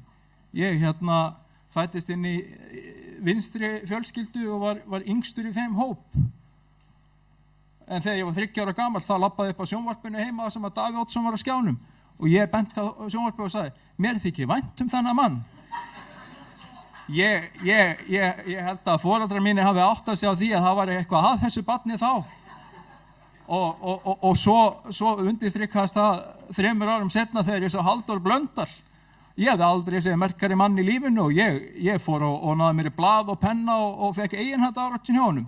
Og við sammælumstum það í dag, ég og Halldór, að þetta sé fyrsta og eiginhættaáratun sem hann hefur gefið og ég hef þegið. Þannig að ég tók algjörlega og nú móðir mín hérna Valgerður Gunnarsdóttir, hún gekk í flokkinn til þess að styðja son sinn 2009 sem þá ungliðin í hópnum í prófkjöri og hún tók síðan sæti á þingi 4 árum seinna.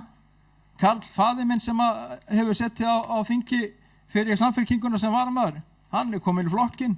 Bróðir minn, hann var forseti bæjarstjórnar og Húsavík fyrir Sjálfstæðismenn. Þannig að ég held að mér byrja bara að gæfa til þess að ganga og kristna fólk og halda því í flokknum.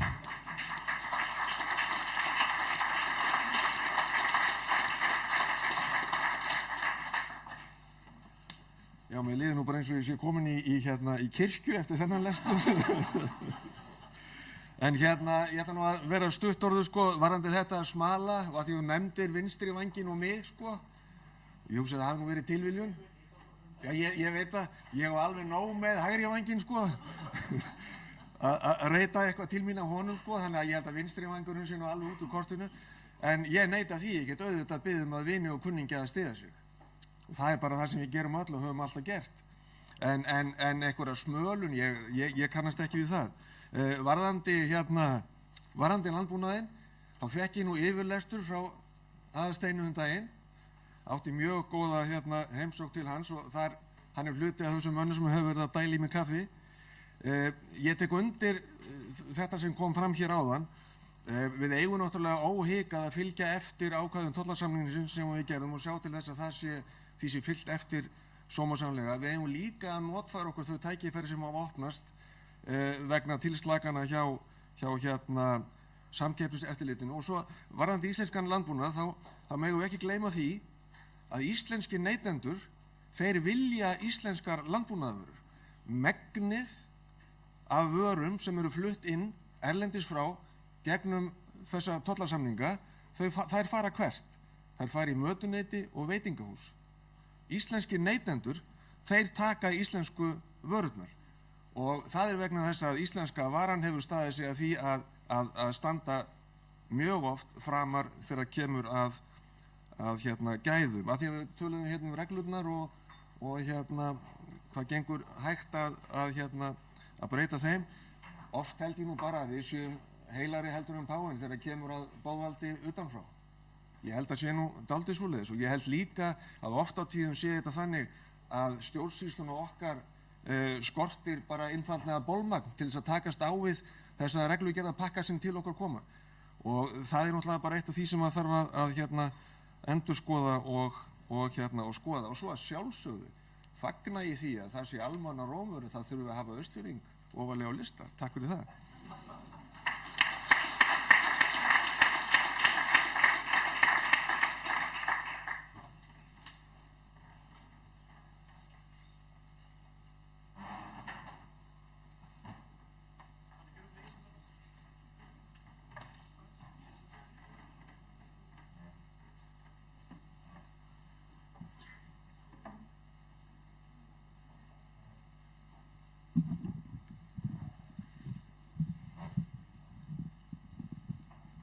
Já, aðeins beðandi var landbúnaðinn fyrst og ég tek það kannski bara saman.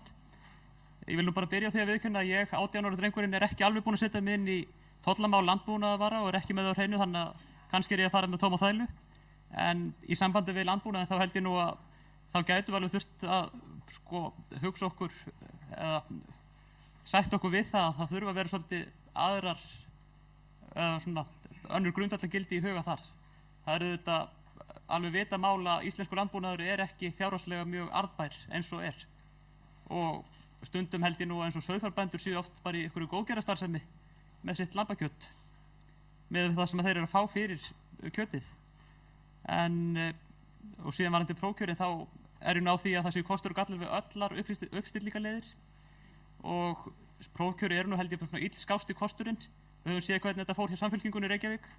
Núna bara hríðfellur á þeim fylgi, þannig að ég held að við viljum ekki vera í sömu sporum og þau eftir nokkra mánuði og þá þegar kemur að kosningum. En varðandi smölu þá held ég nú að þetta sé alltaf eitthvað smá vandamál. Sjálfur er ég nú ekki í þessari smölun, en myndi kannski segja að ég væri frekar í því að reyna að virkja ungt fólk sem er nú þegar ekki í neinum stjórnmálaflokki til að skrá sig í flokkinn og þá til að kjósa mig. En það getur auðvitað haft þau jákvæð áhrif líka að fólk muni vera líklegra til að kjósa flokkinn í alþingiskosningum þegar á hólminn kemur. Ég held að það sé bara jákvætt að ná sem flestum inn í flokkinn, en ég held að sé nú ekki margir vinstrimenn sem að, svona ekki nema þeir sem að þekki mjög vel sem að myndu vilja ganga í Sjálfstæðisflokkinn.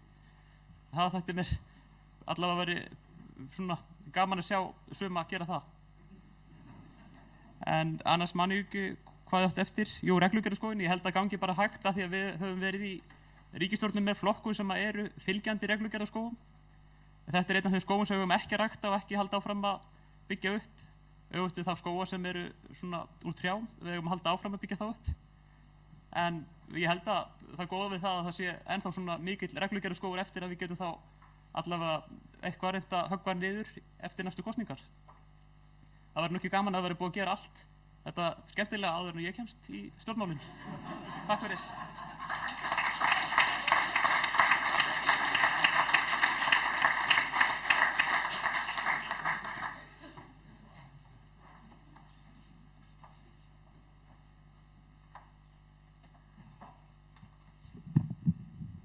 Já, varðandi landbúnaðinn, hann náttúrulega gífurlega mikilvægur og þessi innflutningur, það þarf náttúrulega að fara eftir tollum og mér finnst líka varðandi kjöt, það eru agalega vel falið svona upprunaland, það þarf að vera meira áberandi. Við viljum alls ekki missa okkar íslenska lambakjöt, það bara þannig, en maður hefur náttúrulega séð það að þetta engan veginn að borga sig. Allir bændur eru í aukavinnu og bara annarri aðalvinnu og það bara sorglegt. Þannig að það þarf náttúrulega að fara gott samtal, að vera gott samtal við bændur og finna út hver besta leiðin. Ég hef náttúrulega ekki reynslu þar en ég veit að ég vil íslenskt lambakjöt, ég vil að þetta borgi sig þannig að í fréttum hefur það verið þannig að þeim fækkar og fækkar fé fækkar og fækkar með hverju ári og það þarf náttúrulega að gera eitthvað í því út af því að þetta viljum við standa vörðum og auðvitað einfalda reglur og hjálpa til þar. Varðandi prófkjör, ég algjörlega á því að þurfa að vera jöfn dreifing. Við höfum verið að fá 2 menn og það hefur náttúrulega bara vantað eitthvað af Austurlandi ofarlega á lista. Fólk hefur talað það beint, sjálfstæðismenn, að þeir sjá ekki þessa rödd ofarlega á lista og þá bara setja þær á annan lista sem rödd fjórðungsins kemur áfram. Þannig að ég hvet ykkur til þess að hafa jafna dreifingu. Varðandi smölun og prófkjörið, ég kannast nú ekki við þessa smölun og ég hef líka bara eiginlega áhyggjur af maður hefur nú spurt hvernig þetta hefur verið hingað til prófkjör og mér finnst það mjög aðlaðandi, verið í rútu og fara út allt og maður fær allt samtal en ég hef eiginlega áhyggjur af því að ég hef ekki náð að kynna mig nógu vel á þessum tímum og við erum eitt í hverju horni að reyna að gera eitthvað og kannski ekki með nógu mikla tengingar. Þannig að ég hvet ykkur bara og þakka fyrir þennan fund að fleiri geti kynnt sér okkur öll. En já, ég held að ég sé búin. Takk fyrir.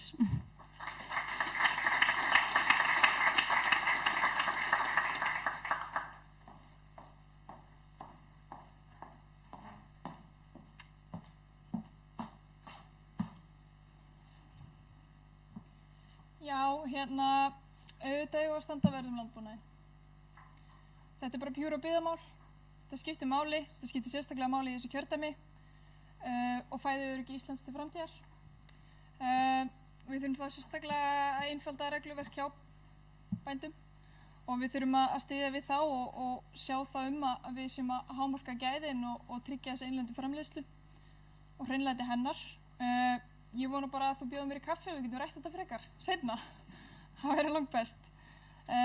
Varðandi regluverki. Ég að vinna hjá Opinberustofnun. Og ég að vinna að því einfalda regluverk hennar. Það bara frekar flókið. Fólk heldur í eitthvað að því það heldur að það sé svo mikil verðmæti í þessum reglum. Verðmæti ekki þar. Það í einfölduninni. Þórdís Kolbrún hefur talað fyrir því að við setjum á fót einhvers konar reglugerðarráðuneyti sem hefur það hlutverk að taka til. En þá þurfum við líka að tryggja að það ráðuneyti verði lagt niður þegar verkefninu lokið. En mér finnst það alveg góð tilraun. Varðandi smölun. Þegar ég var að fara yfir kjörskrána, þá alveg sláandi hvað eru fáir ungir kjósendur og hvað eru fáir ungir sem eru skráðir í flokkinn. Það auðvitað eðlilegt og ég heyrði það hérna í byrjun kvöldsins að það væri bara ungt fólk í kippum farið að skrá sig í flokkinn. Af hverju haldið þið að það sé? Skiptir þetta ekki máli? Hér meðalaldurinn 36 ár. Yngsti frambjóðandinn í kraganum 36 ára. Meðalaldurinn miklu hærri. Þetta skiptir máli fyrir framtíð kjördæmisins og flokksins í kjördæminu að ungt fólk gefi kost á sér af því það trúi því á það sé hlustað og við þurfum þá að tryggja að við setjum unga fólki á lista. Og þessin að bjóða mig fram. Og ég held að það ekki heldur að refsa fólki fyrir það hvað það fæddist eða hvað það kýs að búa út frá einhverjum landfræðilegum sjónarmiðum. Við eigum bara að þjóna kjördæminu öllu í heild sama hvað við búum. Takk fyrir.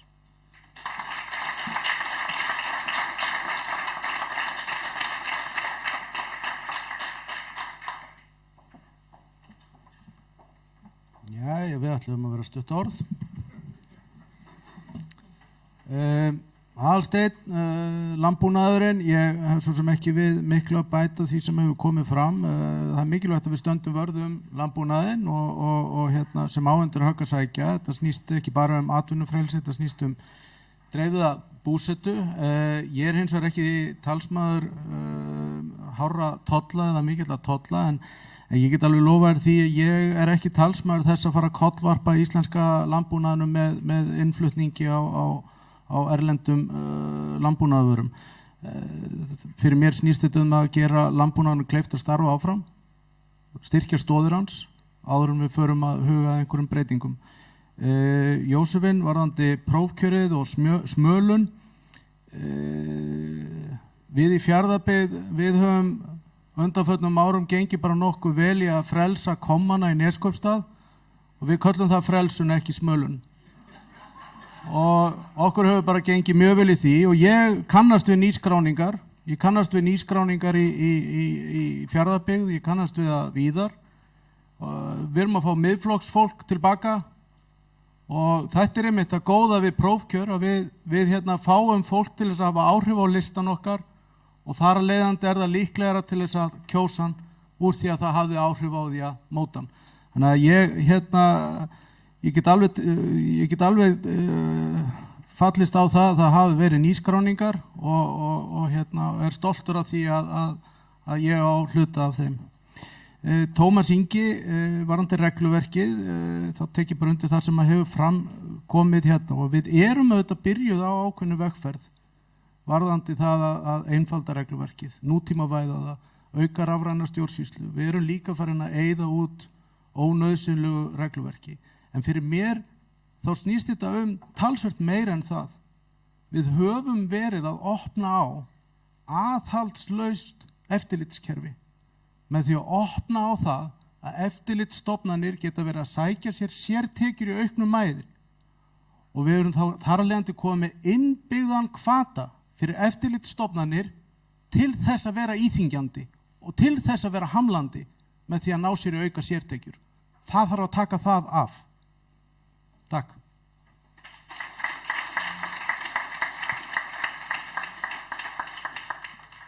Já, takk fyrir þetta. Tíminn flýgur og líður hratt en það er ennþá tími fyrir einhverjar spurningar og það er spurning hér úr sal. Góða kvöldið, Skírnir heiti ég Sigurbjörnsson, ég kem frá Skarði í Dalsmynni. Aðeins varðandi raforkumál.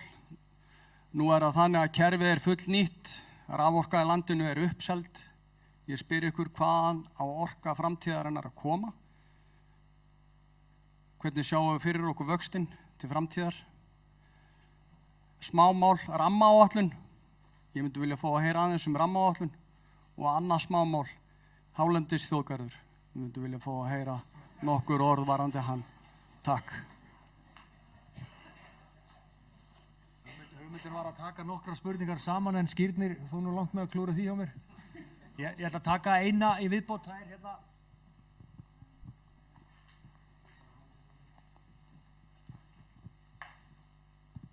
Já, Anna Þóra heiti ég. Ég er ekki með spurningu. Mér langar bara að leggja til málana varðandi regluverki sem að mönnum er tíðrætt hér. Okkar fólk, okkar ráðherrar, meðal annars Þórdís Kolbrún og Kristján Þór hafa verið mjög ötul að vinna í þessum málum. Ég kann ekki tölur frá Þórdísi Kolbrúnu í ferðamálunum, en Kristján Þór skrifaði í maí 2020 að felldir hafi verið út 34 lagabálkar á sviði landbúnaðar og sjávarútvegs, 6 stjórnsýslunefndir lagðar niður og fleiri punktar sem að kynir upp. Og í pistli sem hann skrifaði þegar hann tilkynir hann mun ekki gera kost á sér í þessum kosningum nú, þá skrifar hann að ríflega 1200 reglugerðir á sviði landbúnaðar og sjávarútvegs hafi verið lagðar niður í þessari stjórnartíð frá 2017 reyndar. Takk. Bara koma þessu framfæri.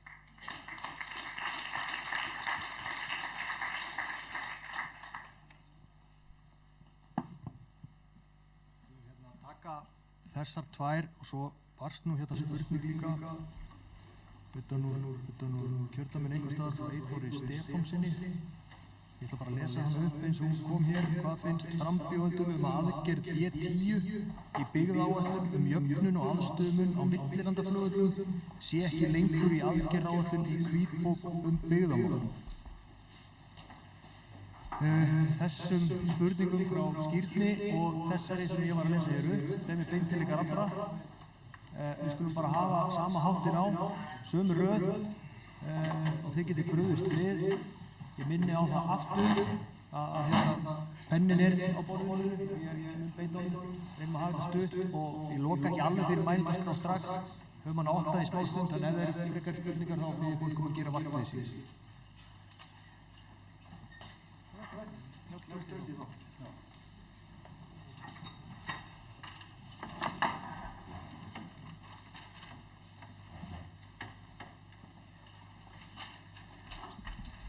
Já, varðandi spurningar sem kemur að hvað finnst varðandi það sem kemur utan varðandi B10 í stefnumótandi byggðaáætlun, þá er það mjög slæmt mál og það bara eiga að takast á við það.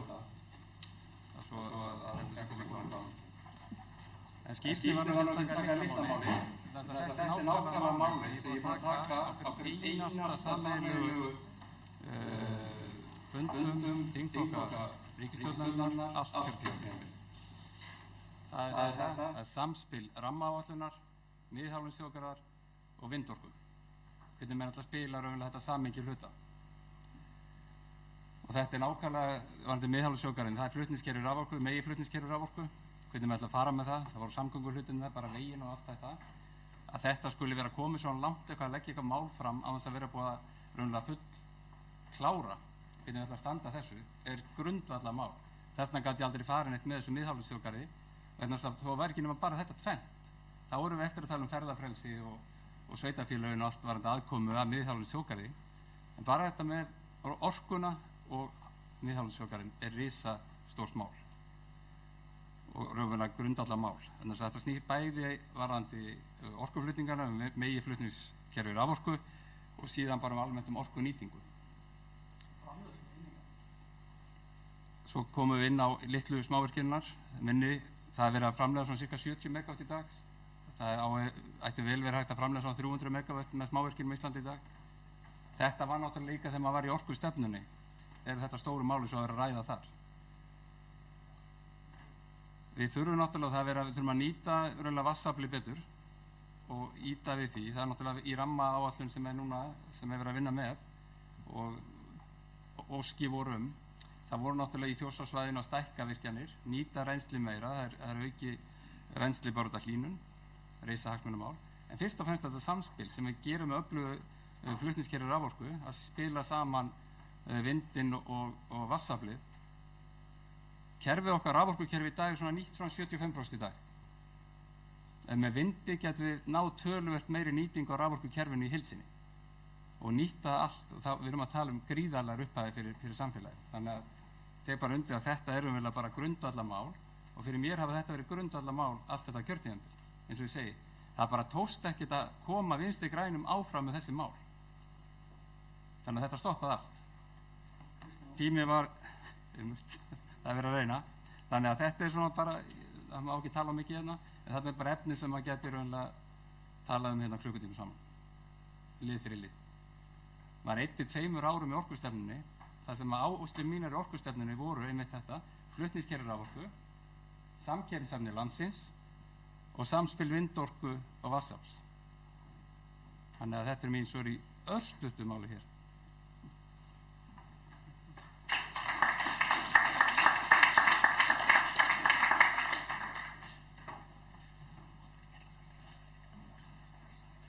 Já, ég skal sýna honum hvernig örstutt mál er.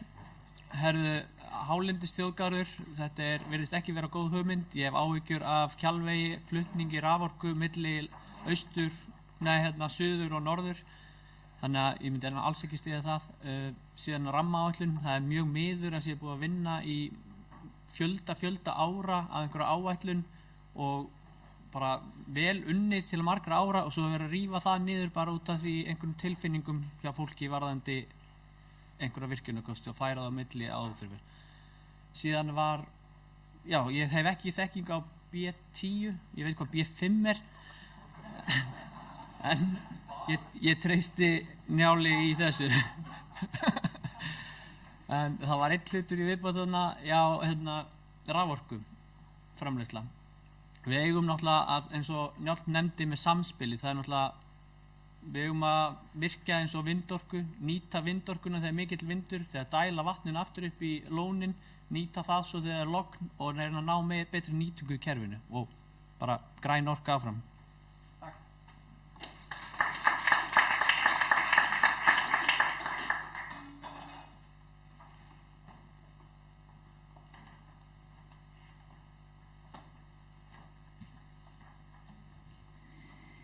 Já, ég held ég byrji bara að tala raforkukerfið, að dreifikerfið sé fullnýtt og það það svo sannarlega, en það verið að vinna í málunum. Þó ekki nógu hratt og þetta rosalega hamlandi. Það til dæmis ekkert gert hérna norður, hér hjá okkur sko, þegar sló út í óveðrinu 2019.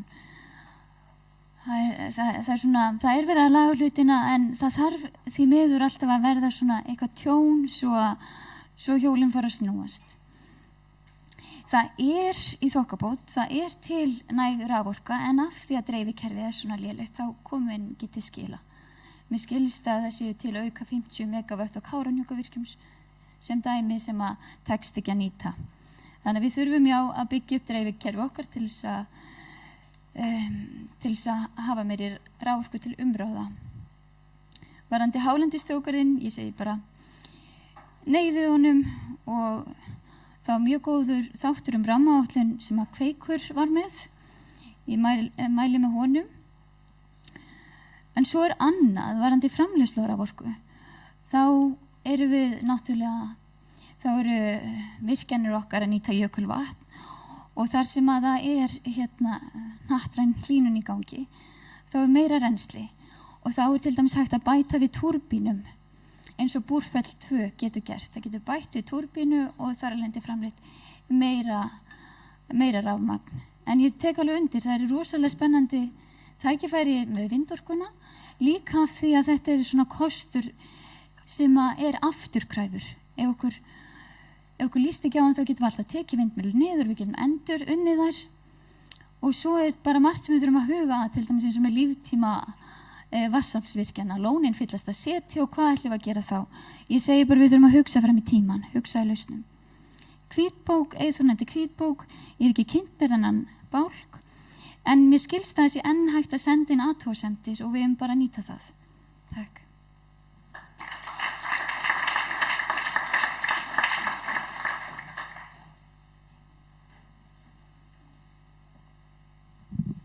Skírnir, hvaðan orkan að koma? Einfalt svar, þér. Ég eins og hugfanginn eftir ég kom inn í Hólsvirkjun og sá þessa fallegu Pelton-turbínu. Ég vil sjá fleiri svona kosti og mér líst vel á þetta sem við erum að gera í Vopnafirði. Hlakka til að skoða það, en auk þess þá eigum við meiri virkjanarmöguleika í Þingeyjarsýslum upp á Þeistareykjum. Það hægt að gera betur þar. Og það sem að Gulla nefndi með auki reynsli og bæta við túrbínum, þannig að við hefum sóknarfæri þar. Miðhálendisþjóðgarður, þegar ég heyri þetta orð þá ég hræddur að komi fyrir mig það sem að kom fyrir stelpunni áramótasköpunni, að ég rúlli augunum svo aftur og þau hverfi. Mér finnst þetta alveg út í róa hött, þetta mál, og mér finnst þetta hreinlega sóun á tíma þingsins á erfiðum tímum að vera að ræða þetta málefni sem illa unnið og illa ígrundað. Þannig að bara þvert og beint, nei, vil ekki sjá það. Anna, varðandi reglugerðir, Kristján Þór og Þórdís Kolbrún hafa verið að vinna gott og öflugt verk þarna. Þarna klárlega hægt að halda áfram með þá vinnu, þannig að ég segi bara áfram með það og með spurningu Eyþórs B10, Ég hef ekki sett mig nægilega inn í það mál til þess að geta svarað því til hlítar, en mér skilst að það snúi að millilandaflugvöllum. Við verðum að horfa í þá staðreynd að það komin upp grafalvarleg jarðfræðileg staða á Suðurnesjum og við þurfum að gera allt sem við getum í að efla flugvelli annars staðar á landinu sem mótvægi við þann flugvöll. Þannig að höldum áfram með þá góðu vinnu og gerum betur. Takk.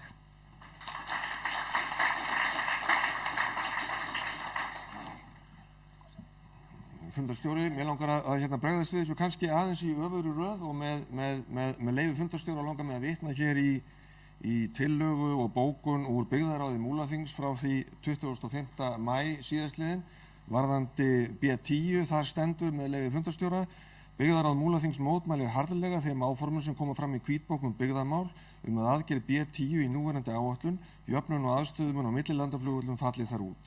Byggðarráð Múlaþings lítur svo á að aðgerðin sé ekki lokið og felur sveitarstjóra að skila inn umsögn í samræmi við umræður á fundinum. Þannig að það liggur alveg ljóst fyrir hver mín afstaða varðandi þetta. Varðandi orkuna, það verða nú þannig að alltaf þegar að talið berst að orkuöflun að þá kemur náttúruvernd inn í spilið. Það hefur einhvern veginn gerst á undanförnum árum að vinstrið hefur einhvern veginn gert náttúruverndina svolítið að sinni. Ég stundum hugsa við þessu vegna sem mér finnst íslensk náttúruvernd stundum vera líkari því að vera staðbundin landvernd frekar heldur náttúruvernd í heild sinni, vegna þess að í öðru orðinu þá tölum við hnattræna hlýnun og í hinu orðinu þá ætlar allt koll að keyra ef við ætlum að nýta okkur endurnýjanlegar orkuauðlindir sem eru hér til staðar. Þannig að mér finnst í þessu máli ekki alltaf fara saman hljóð og mynd, en af því að Skírnir spurði út í þetta þá liggur fyrir að þeir kostir sem standa okkur til boða eins og sakir standa, það allavega aukning á Þeistareykjum og við Kröflu. Okkur ber síðan að horfa til þess að nýta vindafl og leita síðan fleiri lausna eftir því sem að tæknin leyfir okkur. Varðandi hálendisþjóðgarðinn, þá gæti ég náttúrulega haft langt mál hann sömuleiðis. Ég lagðist gegn frumvarpinu þegar það var lagt fram á sínum tíma af ýmsum orsökum. Ýmsar þeirra hafa nú komið hérna fram. En það sem angraði mig mest í tengslum við frumvarpið hálendisþjóðgarðinn, það var yfirlætið sem einkenndi, fannst mér einhvern veginn alla framsetningu á því máli. Og mér verður á að spyrja svolítið eins og sunnlenskir sveitarstjórnarmenn gerðu á sínum tíma, hvað það sem við erum að gera svona rangt? Það var númer 1. Númer 2, varðandi svæði hér á Norðausturlandi, þá liggur það fyrir að útlínur hálendisþjóðgarðsins, þær áttu að taka mið af þjóðlendum sem ekki eru frá gengnar. Þannig að það eitt og sér kom í veg fyrir þetta að mínu mati og svo þessu til viðbótar, og þá komum við aftur að því hvernig oft talað við okkur landsbyggðarfólk. Og þar þurfum við sem sækjumst eftir því að vera í forsvari svolítið að geta spyrnt við fótum. Það umræðan innviða uppbygginguna í tengslum við hálendisþjóðgarðinn. Og það umræðan þessa gríðarlega aðdráttarafl sem slíkur þjóðgarður kynni að hafa. Oft nefndur til sögunar þjóðgarðurinn á Snæfellsnesi sem allra góðra gjalda verður. Og ef þið kynnið ykkur sögu hans, þá kemur líka í ljós að það hvernig var staðið að stofnun hans með allt öðrum hætti heldur verið að gera núna. Og svo hitt að tíðar heimsóknir í þann garð, þær ráðast ekkert eingöngu af því að það sé þjóðgarður, heldur bara vill svo til að hann í þægilegu ökufæri frá Reykjavík. En aftur að innviða uppbyggingunni. Á sama tíma og okkur sagt að miðhálendisþjóðgarði fylgi svo og svo mikil innviða uppbygging, þá horfum við á land í eigu ríkisins sem að ríkið gerði gangskor að því að kaupa fyrir nokkrum árum síðan við Jökulsárlón þangað sem að koma milli 8 og 900.000 ferðamenn á ári. Tæp milljón. Þetta er eitt fjölsótasti ferðamannastaðurinn sem við höfum. Þetta landsvæði sem er í eigu ríkisins, í umsjón sama ráðherra og klifar á því að það fylgir svo mikil uppbygging innviða ef við látum verða af þessum með miðhálendis þjóðgarðinn. Þetta svæði lítur annan tíman á sumrin út eins og illa skipulögð bílasala. Þið þekkið þetta öll sem hafi komið þarna. Umgengnin, skipulagið, frágangurinn, aðkoman, merkingar, þetta er til háborinnar skammar. Þegar ríkið tekur sig saman og sér til þess að staðir í þeirra eigu, í þeirra umsjón eru í sæmilegu lagi, þá skuluð þið koma til okkar út á landsbyggðunum og segja okkur að þessu fylgir svo og svo miklir innviðir og uppbygging. Takk.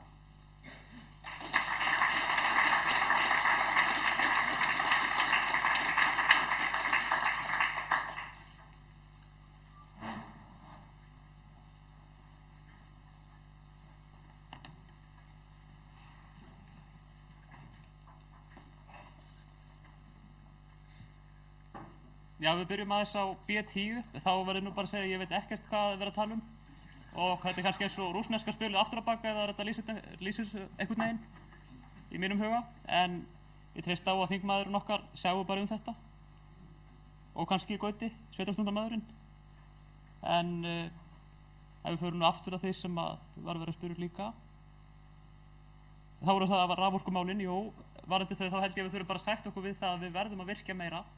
Hvernig við gerum það er síðan spurning, eða næsta spurning sem maður spyr sig. Ég held að við eigum að skoða fleiri kosti heldur en bara svona vatnsfalla orku. Það eru takmörkuð tækifæri þar, við getum ekki bætt við endalaust. Vissulega er ennþá svolítið í landa, við nálgumst þolmörkin, en síðan kemur að því við þurfum að finna einhver aðra leið. Ég held að við ættum að skoða nýja tækni eins og sjávarfalla orkuvirkjun, eða hvað sem þau kalla það. Og svo þetta vindmyllurnar og svona, en við þurfum náttúrulega að passa að vindmyllurnar séu ekki að skemma fyrir okkur. Það náttúrulega getur verið að þær geri það ef þær eru á vitlausum stöðum. Og ég held að, eins og í sambandi við náttúruvernd, þá held ég að við verðum bara að sætta okkur við það að orkan hérna er umhverfisvænni heldur en í Kína. Ef við framleiðum orkun ekki hérna og höldum upp við þessum álverum, þá fer þetta bara til Kína og þar verður þetta kólakynnt eitthvað dæmi. Er ekki betra að við gerum þetta hér og þá með smá afleiðingum. Hálendisþjóðgarðinn þá er ég á móti núverandi frumvarpi. Með því er ég ekki að segja samt að ég sé á móti þjóðgarðum almennt. Oft geta þeir verið góðir eins og Gauti kom inn á. Þjóðgarðurinn á Snæfellsnesi sýnist það. Og aftur tek ég undir með honum að hann var unninn allt öðruvísi en núna. Nú er verið að þröngu sig einhvern veginn í gegn og þvinga þetta í gegn á allt og stuttum tíma. Og almennt þjóðgarða þá þurfa þeir bara að byggja á góðu samkomulagi við íbúa viðkomandi svæða og þeir mega heldur ekki aftra eðlilegri uppbyggingu og raforku eða orkumála og auðlinda uppbyggingu. En áður en ég fer nú bulla aðeins svo mikið viðbót þá að þeir láta gott heita og segja bara takk fyrir mig.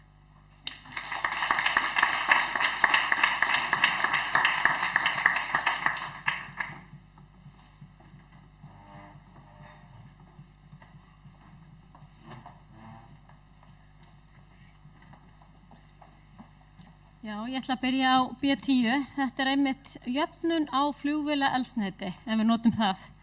Og það er akkurat eitthvað sem við erum búin að vera að berjast við hérna bara árum saman eða áratugum saman. Og það er reikningsdæmi sem liggur þar fyrir, sem hefur verið unnið, að á Keflavíkurflugvelli þá hækkar lítirinn einhverja aura og í staðinn þá fáum við sama verð hér. Það er það lítið sem er selt í rauninni hér út á landi að þetta er allavega, þetta verk er ekki lokið, þannig að það er skrítið að það fari bara úr þessari byggðaáætlun, þannig að enda var því mótmælt. Varðandi sko hálendis þjóðgarðinn, þetta er náttúrulega svolítið vinstrimannaverk og auðvitað er ég ekki á móti þjóðgarði per se, en Vatnajökulsþjóðgarður, við erum með hann og hann er engan veginn að gera sig. Það á að vera hægt að fara þar vegi og fleiri sem er látið drabbast niður eða það drabbast niður af því að það er ekkert fjármagn og þá er lokað þeim vegum og má ekki fara og þetta er akkurat stefnan sem er í því og ég veit ekki hvað bákn þeir ætla að fara að búa til varðandi hálendisþjóðgarðinn, en ég held nefnilega að þetta verkefni sé komin gjörsamlega á byrjunarreit aftur. Nú er verið að skoða svona ný mörk og þá þarf að fara í alla umræðuna. En það sem er líka einmitt ekki, það er einmitt varðandi orkuöflun, það er verið að loka á hana í hálendisþjóðgarðinum. Þannig að það er eitthvað sem við getum ekki þegar við horfum til framtíðar og ætlum að losna hér við jarðefnaeldsneyti. Þannig að ég skil ekki alveg hvernig vinstri græni geta verið ægilega umhverfisvænir og vilja losna við jarðefnaeldsneyti og þá tekur rafmagni við, en samt við megum ekki virkja. Og það er eiginlega sorglegt hvað vindorkan er lítið inn í rammaáætlun. Við þurfum einmitt að nota hana. Þannig að ég held ég sé ekki að gleyma neinu. Takk fyrir.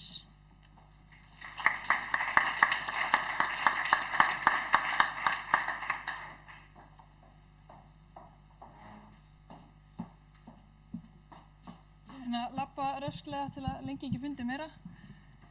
Við erum öll orðin þreytt. Þetta voru stóru málin. Takk fyrir þessa spurningu. Það er auðvitað óþolandi að það er búið að vera að vinna í mörg ára rammaáætlun og við erum búin að vera fast við hana í fallorku og svo kemur frumvarpum hérna, þú veist, ég ætla ekki að fara meira út í það hvað þetta ferli með rammaáætlun er þreytt og þetta er allt of mikil tími, allt of mikil fjármunir, við getum gert þetta betur. Og svo kemur miðhálendisþjóðgarðurinn og það er engin tengsl hann á milli. Og það er bara verið að kasta peningum. Þetta er auðvitað bara óþolandi og við eigum ekki að stunda þessi vinnubrögð.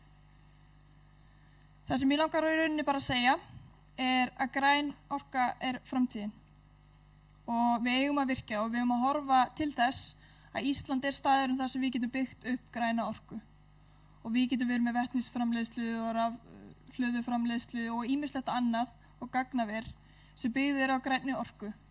Ísland er land tækifærana. Við þurfum bara að grípa tækifærin og vera ákveðin og það er svo sem ekkert meira við það að segja. Við þurfum bara að vinna að þessum málum og við megum ekki flækja þetta svona fyrir okkur. Já, þetta er ekki flókið. Við þurfum að eiga virkara samtal við heimamenn, við sem erum í stjórnmálunum. Ég hef klárlega tekið eftir því í samræðum mínum hér kjördæmið að við þurfum að eiga betri tengsl.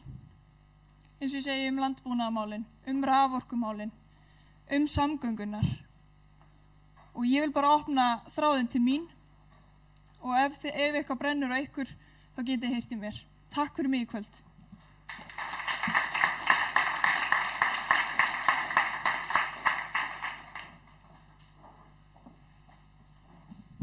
Ég ætla að reyna að taka þetta í réttri röð. Skírnir, hálendisþjóðgarður, bara rétt sem allt sem hefur komið þetta fram. Ég segi nei. Þetta er forræðishyggja og aukin miðstýring, þetta skerðir tækifæri okkar til framtíðar og ég mun ekki styðja það. Varðandi raforkumálin í heild sinni, þá höfum við ótal tækifæri og við búum svo vel að þetta er allt saman græn tækifæri. Hvort sem það er vatnsaflið, vetni, vindorkan, þetta er allt tækifæri sem við höfum til uppbyggingar. Við sjáum það að ef við förum í auknum mæl út í vindorku, það eitt og sér getur bara stutt dreifikerfið og horfum á það í Þórshöfn. Þeir tala um það að fara í vindorkugarð í Brekknaheiði og það mun einmitt flýta fyrir öflugri dreifikerfi til þess að nálgast raforkuna sem þar er þá framleidd. Þannig að þeir eru að tala um að fara að nálgast þetta með öfugum hætti og ég styð það og þar eru menn að horfa til þessara spennandi verkefni sem Finnafjörður er. Vetnismálin kemur sterkt þar inn og þar værum við að byggja undir hringrásarhagkerfi með útflutningi og mikillu uppbyggingu sem kemur sér virkilega vel. Það er eitt sem á eftir að koma fram varðandi raforkumálin og það er einmitt það sem ég er alltaf að tönglast á og það er hvað við erum mikið hið opinbera hamlandi. Við erum með 5-falt öflugara matskerfi við það að fara og skoða einhverja virkjanakosti. Við þurfum að fara og taka kosti og fara 5-falt oftar í matskerð heldur en Norðurland. Þarna er tækifæri til þess að stytta málsmeðferðartímann, auka möguleika okkar og við erum að þvælast í skipulagsstofnun, umhverfisstofnun og svo framvegis. Anna Þóra, regluverkið, ég algjörlega sammálaður og ég kom einmitt á það að þessi vegferð er hafin og hún er hafin hjá Kristjáni Þór, Þórdísi Kolbrúnu, Áslaugu Örnu. Það er bara hárrétt og við erum ekki bara að útrýma óþarfa regluverki, heldur erum við að stytta biðtíma, við erum að auka rafræna stjórnsýslu sem allt kemur á góðum notum og við þurfum að halda áfram og gera gott betur en við þurfum einnig líka að horfa til þess að draga úr þessu tröllvaxna stækkun sem hefur orðið á eftirlitsstofnunum þar sem við höfum leyft þeim að vaxa aðhaldslaust og ég er búinn að tönglast á þessu. Varðandi B10, ég er ekki vel að mér í þessu byggðaverkefni.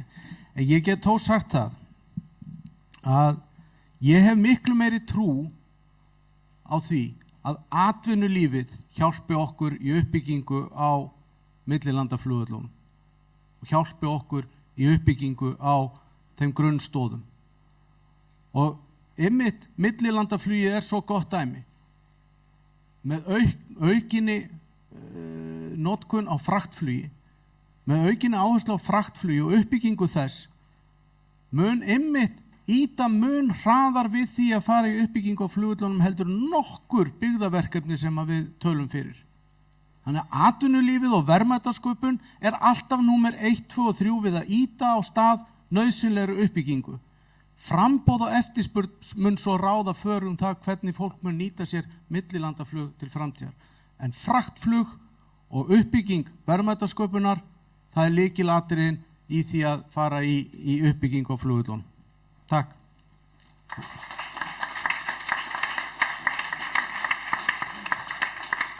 Já, gott fólk, þetta er að vera langt og loftlaust, en það eru 2 spurningar allavega í viðbót og það er opið fyrir mælendaskrá í smá stund til viðbótar, en ég neyðist nú til þess að fara að loka henni fljótlega, það eru konar 3 spurningar. Fínt, við tökum þær þá bara allar í beit og ég held að Kalli hafi verið fyrstur.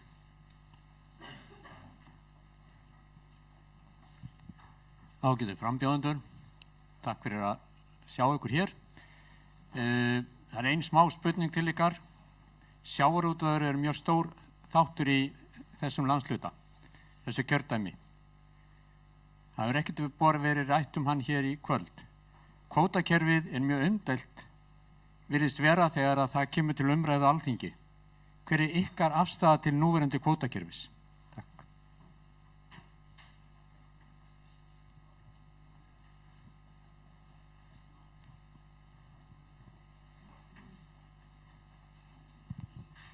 Já, þessi spurning er til Gauta og Njalla. Njáll.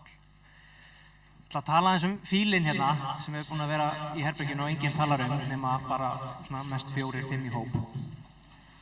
Það er ekkert leyndamál að þú og Kristján Þór eru engir vinir. Hann er nú að hverfa á brott, eftir stendur fólki sem hefur þrælöflugt fólk og vera að hjálpa honum í starfinu. Hvernig telur þú þig geta nálgast þetta fólk, sameina þetta og sameina þessar fylkingar sem hafa myndast? Vegna þess að ég tel og margir aðrir að þessi rígur milli ykkar, það þarf 2 til að rífast. Hann hefur skaðað starfið hérna hjá okkur og ég tel að vera einmitt ástæða fyrir þessu lélega fylgi sem við erum að fá núna. Þetta er 16,5% held ég hérna í norðaustur. Þetta er á þinni vakt, meðal annars. Gauti, telur þú þig geta sameinað þessar fylkingar og munið þið sætt ykkur við annarsæti?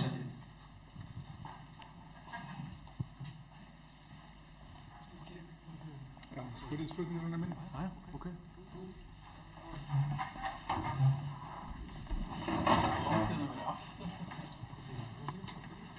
Sælverið, Þórhallur heiti ég. Í dag kom út áhugaverð skýrsla sem var kynnt, svo kallið Gylfaskýrsla.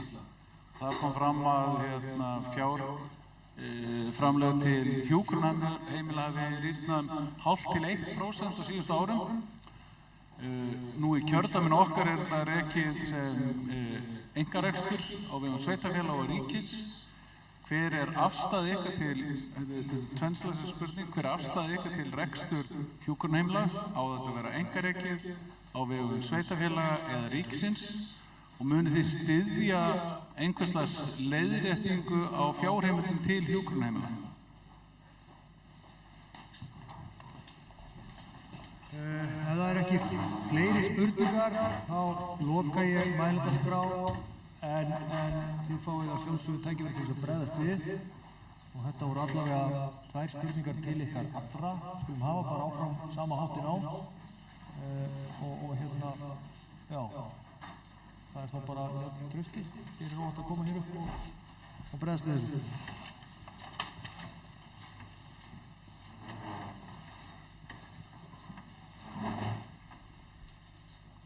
Karl, varðandi kvótakerfi. Við erum með flottasta fiskveiðikerfi í heimi. Kerfi sem að skapa gríðarleg verðmæti með þessum hætti, eins og við erum að gera þetta. Það ekkert kerfi í heiminum eða nokkuð annað land sem að skapa þessu verðmæti úr sjávarútvegi eins og Ísland. Þannig að ég fylgi því klárlega eins og það strúktúrað, en það bara grundvallarmál fyrir sjávarútvegurinn bara stór undirstaðandi okkar velferð. Það nánast ekkert annað land í heiminum sem að skapa verðmæti í samfélagi. Þetta ríkis stutt út allan heim. En í okkur þetta 8% landsframleiðslu. Þannig að það bara í þessari yfirburðastöðu, þannig að það skiptir gríðarlegu máli að við höldum og byggjum áfram þessu kerfi. Þegar við erum stöðugt að bæta með einhverjum hætti. Það er svona dæmi núna, sjá hvernig loðnuvertíðin virkaði núna. Fyrir 25 ára þá voru 50 skip á loðnu. Fyrir 18 núna. Þá voru skipin svona 500, taka 500 til 700 tonn. Nýjustu skipin og þessi stóru sem við nýta eru taka 3000 tonn. Keldum, kæligeymslum og annað. Það er bara þetta hefur skapast út frá þessu kerfi, að nýta þetta með hagkvæmum hætti. Varðandi það sem Valdimar kemur inn á, ég sé engi vandamáli því að binda þetta saman betur saman. Ég að tala fullt af fólki. Ég held að það sé nú oft líka gert meira úr þessu heldur en þetta raunveruleikinn hefur verið. Það fer ágætlega á með okkur kristján. Við erum að vinna, ég er búin að atvinna allir þessi ár. Þegar því það að ég hef verið að vinna þá til að náða með sjávarútvegsráðherra og síðan ferðamála, nýsköpunar og iðnaðar. Það kemur inn í atvinnuna. Þannig að ég sé engin vandamál í því. Hjúkrunarheimili, þetta er ekki vitla spurningar hérna, hjúkrunarheimili, ég var að taka þetta í stíltu. Sko, þetta er bara frá að maður var hérna í bæjarmálum, hefur lengi verið stórt og erfitt mál sem að snýra rekstri hjúkrunarheimilina. Auðvitað er bara leiðin að finna hagkvæmustu kostin í að reka hjúkrunarheimili. Og það geta komið mismunandi rekstrarform. Á Íslandi í dag eru þetta fyrst og fremst sjálfseignarstofnanir, sveitarfélög sem hafa verið að reka hjúkrunarheimili. Ríkið hefur ekki verið stóri aðilinn í rekstri hjúkrunarheimila í Íslandi hingað til. Og þetta er mjög stór útgjaldalegur og það mun stækka gríðarlega mikið. Þess vegna gríðarlega mikið og stórt framtíðarverkefni að ná utan þetta. Það er þeim hægt á Íslandi í dag að í aldrinum 80 ára og eldri þá er cirka 20% af hjúkrunarheimili í þeim aldursflokki. Í Finnlandi er þetta 8%. Menn með aðrar áherslur og gera hluti öðruvísi. Þetta er svona framtíð, maður horfa hvað við að gera annar staðar. Og þannig að við ræðum þetta, maður svara þess ekki alveg á tveimur. Þetta er svona eitt af því sem hefur nú verið að við höfum verið að vinna mikið og það í fjárlaganefndinni og það er verið að vinna akkurat verið að ræða þessa hluti varðandi fjárauka til hjúkrunarheimila í þinginu núna. Þannig að það er akkurat verið að skoða þessa hluti. Þannig að við í meirihlutanum fjárlaganefnd vorum alltaf mjög upptekin af þessu sem er rekstur hjúkrunarheimilana. Það sem er mikilvægt að Gylfaskýrslan sem komið fram, það er búið að bíða lengi eftir að fá þetta raunlega fram.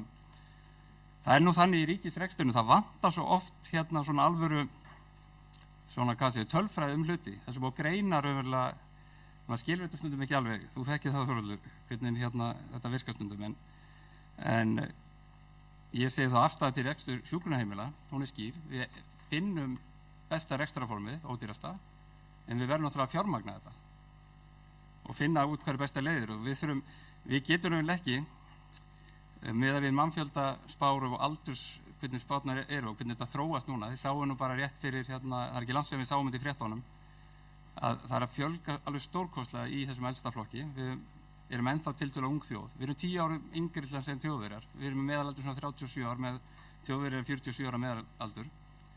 Þetta er raunlega stóra verkefni framtíðar hjá ríkinu. Það er raunlega hvernig við ætlum að akkurat takast á við þetta stóra menn. Þetta verður alltaf stærri og stærri hluti af ríkisrekstrinum. Og það sem er að gerast í ríkisrekstrinum, það er alltaf stærri hluti sem fer í heilbrigðis, velferðarmálin. Það stækkar og stækkar innan ríkisrekstursins og það verður alltaf minna og minna til að fjárfesta í öðru, samgöngum og öðrum hlutum. Þannig að þetta er raunverulega stærsta einstaka framtíðarverkefni. Það er reksturinn á heilbrigðiskerfinu og það sem hjúkrunarheimilin er svo sannarlega einn af stóru málunum innan.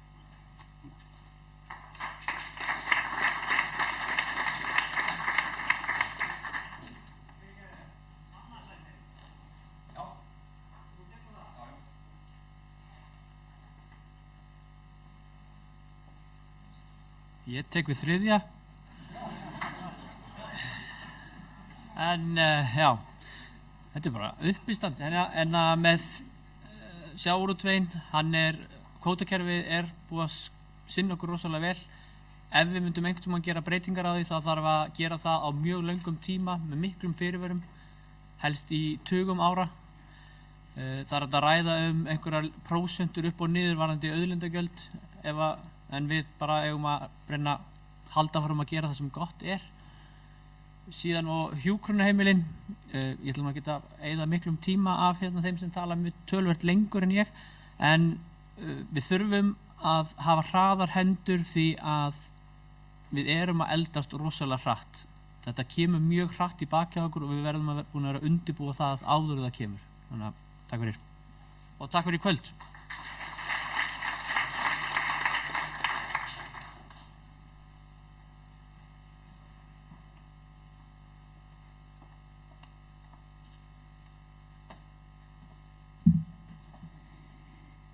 Kalli varðandi sjávarútveginn og kvótakerfið. Þetta er stór spurning, en ég held að kvótakerfið sé bara flott hvað varðar verndun fiskistofna. Við gerum vel í okkar lögsögu, en það er hins vegar rosalega ósanngjarnt að það getur aldrei orðinni nýliðun. Kvóti er einfaldlega orðin á dýr og þá tel ég kannski réttast að eitthvað fiski ætti að fara á markað. Það verður bara útfærsluatriði. Varðandi skýrsluna sem kom út í dag, ég var bara svo fegin að þetta er fyrsti vinnudagurinn minn frá 8 til 4, þannig að ég náði ekki að kynna mér hana. En þetta er klárlega mál sem við þurfum að skoða varðandi hjúkrunarheimilin og ég vænti þess bara og vona að niðurstöður hvað við eigum að gera birtist okkur sem fyrst. Ég ætla að nota tækifæri og þakka kærlega fyrir kvöldið. Takk.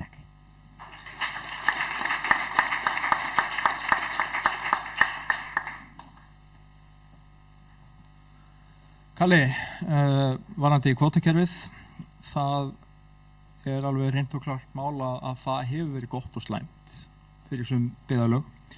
Hins vegar er margt gott í kvótakerfinu og menn er að ná að nýta aflann með aukinni hagræðingu sem er til bóta. Við viljum hagræða, en hins vegar þurfum við líka að hugsa smærri staði og minni pláss og þá þurfum við kannski að skoða eins og til dæmis strandveiðar, hvort við getum einhvern veginn útfært það betur, hvort við eigum að horfa frekar á daga, grásleppuvertíðin, þannig að það sé jöfnuður þar á milli og við erum alltaf þjóð sem höfum byggt okkur upp á sjávarútvegi og ég held við höfum bara að halda áfram á grænni grein og gera vel. Hjúkrunarheimilin, Þórhallur, þetta er heit kartafla sem að einhver verður samt að halda á. Það er bara þannig og við verðum, og þetta er bara eitt af þeim verkum sem við verðum að vinna, af því að við vitum að þjóðin er að eldast og við getum ekkert stungið hausnum í sandinn með þetta vandamál. Við verðum að leita leiða til þess að finna sem hagkvæmast fyrirkomulag á rekstur hjúkrunarheimilina án þess að það bitni á gamla fólkinu. Við verðum öll einhvern tímann vonandi gömul. Takk fyrir kvöldið.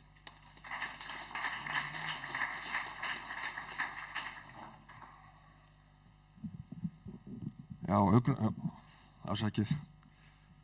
augnaráði frá fundarstjórunum fór ekkert fram hjá mér áðan, honum fannst ég full langorður, þannig að ég verð fljótur núna varðandi fyrstu spurninguna varðandi kvótakerfið og það væri náttúrulega þannig að oft tala menn jöfnum höndum fiskveiðistjórnunarkerfið sjálft og síðan kvótakerfið jöfnum höndum. Hvorugt er fullkomið en meðal annað betra er ekki í boði, að þá styð ég það.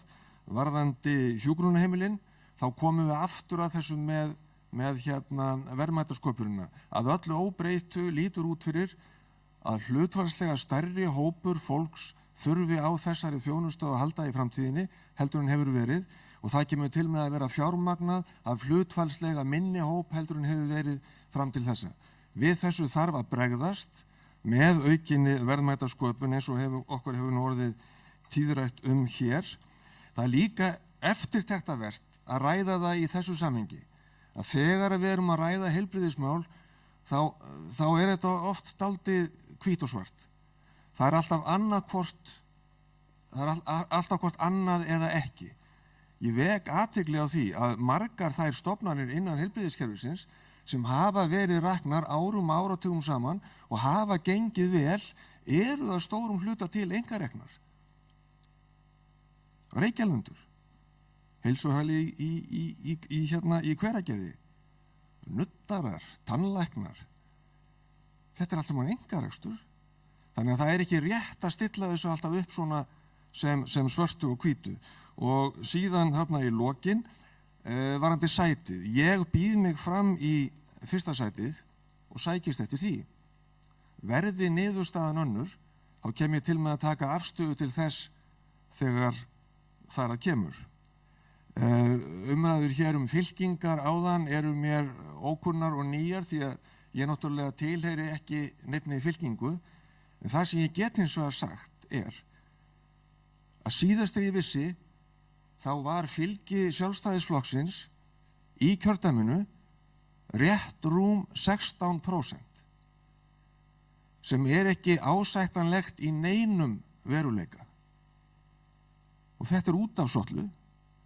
Það þarf að bregðast við því og það verður best gert með því að bjóða upp á nýja ásýnd, áherslur og áferð á framboðinu og efla starf flokksins alls í kjördæminu. Takk.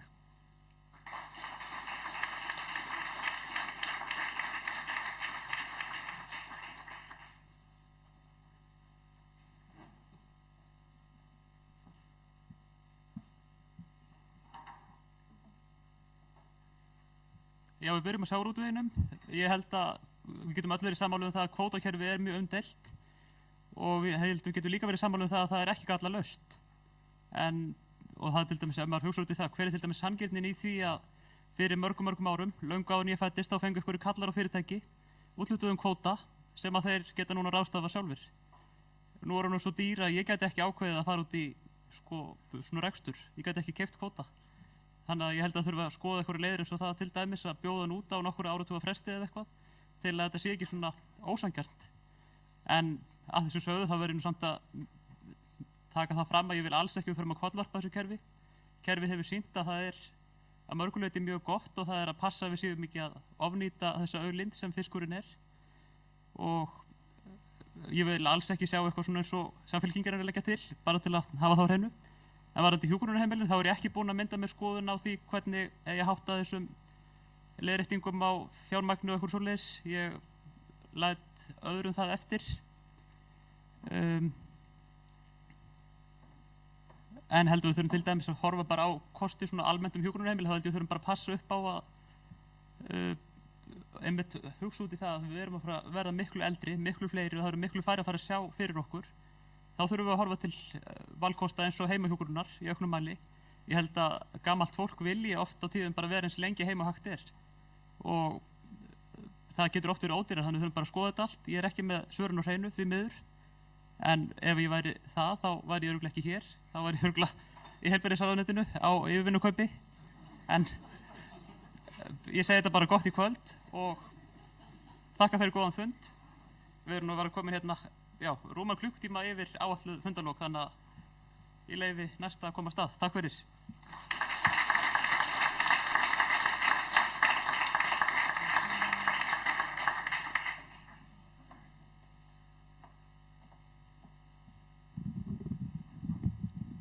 Já, það er varðandi sjávarútveginn. Varðandi kvótan og það, ég er ekki algjörlega með þetta á hreinu og ég veit að það er eitthvað álitamál en ég veit allavega að sjávarútvegurinn gefur gífurlega vel. Það er því lík verðmætasköpun og þegar ég er að tala um verðmætasköpun Norðausturlands og þá einmitt er ég með það á hreinu eins og bara fyrir Austurland að útflutningstekjur út af í rauninni sjávarútvegi eru þar hvað 25% af því sem landið í rauninni á vegum ríkisins. Þannig að mér langar rosalega að læra þessa upphæð varðandi Norðausturland. Ef einhver veit hana, en ég veit allavega 25% á Austurlandi og þess vegna er maður að kalla eftir meiri uppbygging og fleira út af því að bæði sá fjórðungur og Norðausturland er að skaffa vel í þeim tekjum sem verður að horfa á. Varandi hjúkrunarheimilin, þarna alveg, þú veist, þar ég aðeins að fá að tala, ég skal reyna að tala hratt samt, þetta hefur verið þetta er misjætt hvernig þetta er, hvort það sé hjá sveitafélögum eða hvort það ríkið sé með þetta. Og þetta er bara svona eitt af þeim verkefnum sem er einmitt hjá sveitafélögum sem að sveitafélög er að borga með. Og það náttúrulega gengur ekki og það þurfti eitthvað að gylfa skýrslu til þess að sjá það borðleggjandi að þetta væri ekki að gera sig. Í rauninni framlög frá ríki og til sveitafélaga þegar þeir eru að standa undir þessu hjúkrunarheimilum. Ég vildi bara óska að kæmu fleiri skýrslur eins og varðandi fræðslumálin og félagsmálin út af því að þetta tekur bara orðið allar tekjur sveitafélaga og það er lítið eftir til innviða uppbygginga. Varðandi þróun á hjúkrunarheimilum, ég held við ættum ekkert að dreta niður hjúkrunarheimilum og það er akkúrat stefna stjórnvalda var að heimahjúkrun var aukin. Það er miklu ódýrara úrræði heldur en að vera að setja allir á hjúkrunarheimili. Ef þið farin á hjúkrunarheimili þá held ég að kosti bara 250 skall sólarhringurinn eða eitthvað álíka. En auðvitað eins og Einar kom inn á að fólk vill vera meira heima hjá sér. Og eins og þróunin eins og með tæknina, þrátt fyrir að við fáum kannski bara betri þjónustu, að hún þarf ekki að kaupa meira, þetta er bara tæknin. Og eins og með eldri borgara, að eins og ég heyrði okkur heilbrigðisþingi fyrir einhverju síðan, að hver einasti eldri borgari væri bara með svona snjallúr og það bara sæist, bara blóðþrýstingur, súrefni, smettun og allt og þú myndir tala við lækni og hann bara myndi fá að vita númerið úrinu og þú veist, þannig væri þetta bara. Þannig að það þarf ekki að byggja bara endalaus hjúkrunarheimili og leggja fólk inn út af því ég hef líka orðið vör við það að þegar fólk fer inn á hjúkrunarheimili þá byrjar einsemdin og einsemdin er stærsta heilbrigðisvandamál í dag. Þannig að takk fyrir þetta. Takk.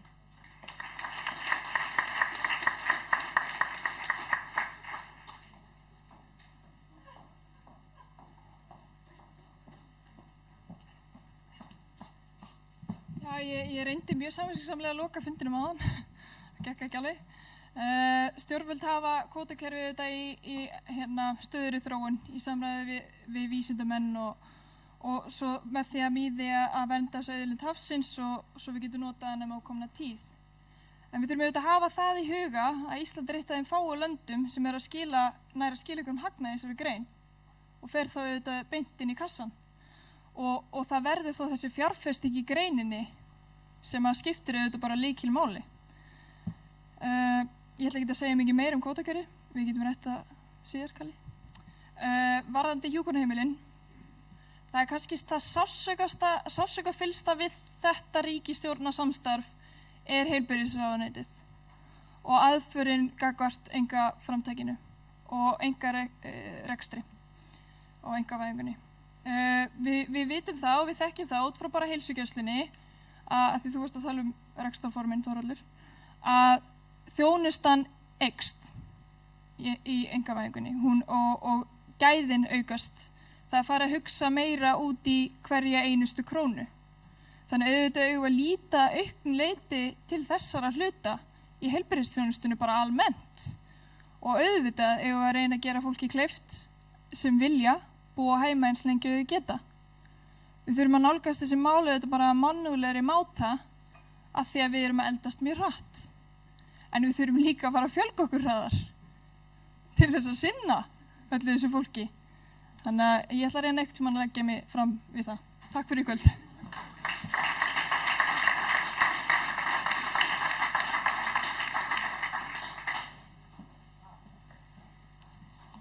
Kalli, varðandi sjávarútveginn,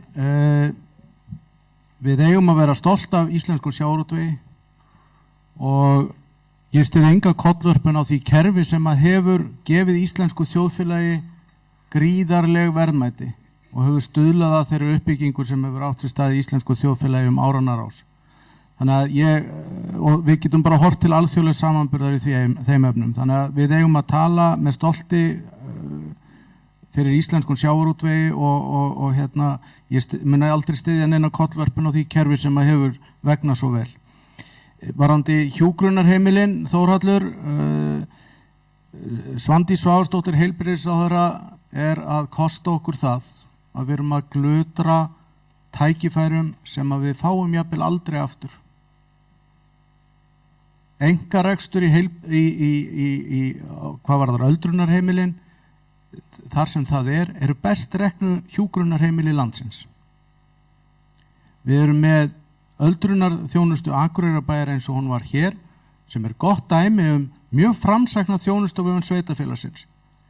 Með samtalinu einu og sér hefði Svandís Svavarsdóttir geta tryggt framtíð þess, en ég segi sem betur fer fyrir Akureyri, þá fór það til heilsuverndar en ekki ríkisins. Ég hef miklu meiri trú á því heldur en nokkuð tíman ríkinu í þessum efnum. Og við höfum, og bara með þessum skorti á samtali sem að Svandís að kosta okkur svo gríðarlega mikið, þá erum við að missa tækifærin því að þessi rekstraraðilar sem að eru núna með hjúkrunarheimilin eru allir meir og minna að hugsa það að segja upp þjónustusamningnum við ríkið. Þannig erum við að missa frá okkur mannauð, hugvit og þekkingu sem að við höfum í dag. Við erum að missa það frá okkur, hvort sem það sveitarfélög eða einkareknir aðilar. Þetta mun kosta okkur gríðarlega fjármuni að missa þessa aðila frá okkur og við eigum að fjárfesta nú þegar í öldrunarþjónustu því að það er fjárfesting sem skila sér margfalt tilbaka. Hvort sem það velferðartækni eða samþætting þjónustunar, þá munum við fá það margfalt tilbaka. Við getum samþætt þjónustuna og sparað fjármuni til framtíðar með því að sinna heimaþjónustunni, heimahjúgrunni og hjúgrunarheimilunum sameiginlega. Í staðis þetta sé ríkið með heimahjúgrunina, sveitarfélög heimaþjónustuna og ýmsir aðilar með hjúgrunarheimilin. Þarna væri hægt að ná umtalsverðum sparnaði, betri þjónustu og aukinni þekkingu á þeim þjónustustegum sem að nýta sér þjónustuna. Þannig að það gríðarlega sóknartækifæri og Svandís Svavarsdóttir ber gríðarlega ábyrgð á því að hafa ekki tekið samtalið því að þetta framtíð sem að mjög nálægt okkur. Ég held að ég hafi verið, hvað varðar leiðréttinguna? Ég held að leiðréttingin ætti að vera falin í því að sinna þessum málaflokki betur og koma með góða innspýtingu inn sem fjárfestingu eins og ég var að tala áðan. Þetta eru samningar, við megum ekki gleyma því, þetta eru þjónustusamningar, 90% af hjúkrunarheimilunum eru rekin með halla samkvæmt Gylfa skýrslunni, en þetta eru hins vegar allt saman samningar sem að sveitarfélögin eða einkareknir aðilar hafa gert. Þannig ég er ekki hlynntur leiðréttingunni nema þá í því formi að við bætum þetta með því að sinna þessum málaflokki betur. Takk fyrir mig.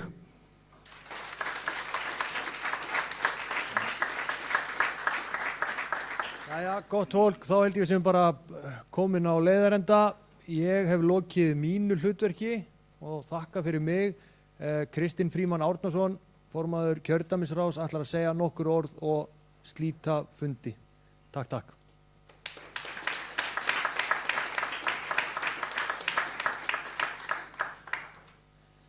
Kæru vinnir, það er afskaplega gott að sjá að sé komin eins og margur búið að koma fram í kvöld, físisku fundur, að sjá andlit, annan í tölvunni. Og við erum erfitt verk fyrir höndum núna á laugardaginn. Er þið ekki öll sammála því? Það er hérna 9 frambjóðendur, frábærir. Við erum með 10 þingmenn í kjördæminu, ég held við ættum að helst bara að fá þau bara öll og fá kannski eitthvað framsóknarmann í númer 10 bara. En ég vildi nú svona líka nefna að ég hef átt mjög gott samstarf við Njál og Kristján báða og við höfum ekki glemma því að Kristján er nú fyrsti þingmaður kjördæmisins. Þannig að eitthvað tala eitthvað svona einhverja leiðindi eða eitthvað, ég bara þekki það ekki og kannast ekki við það.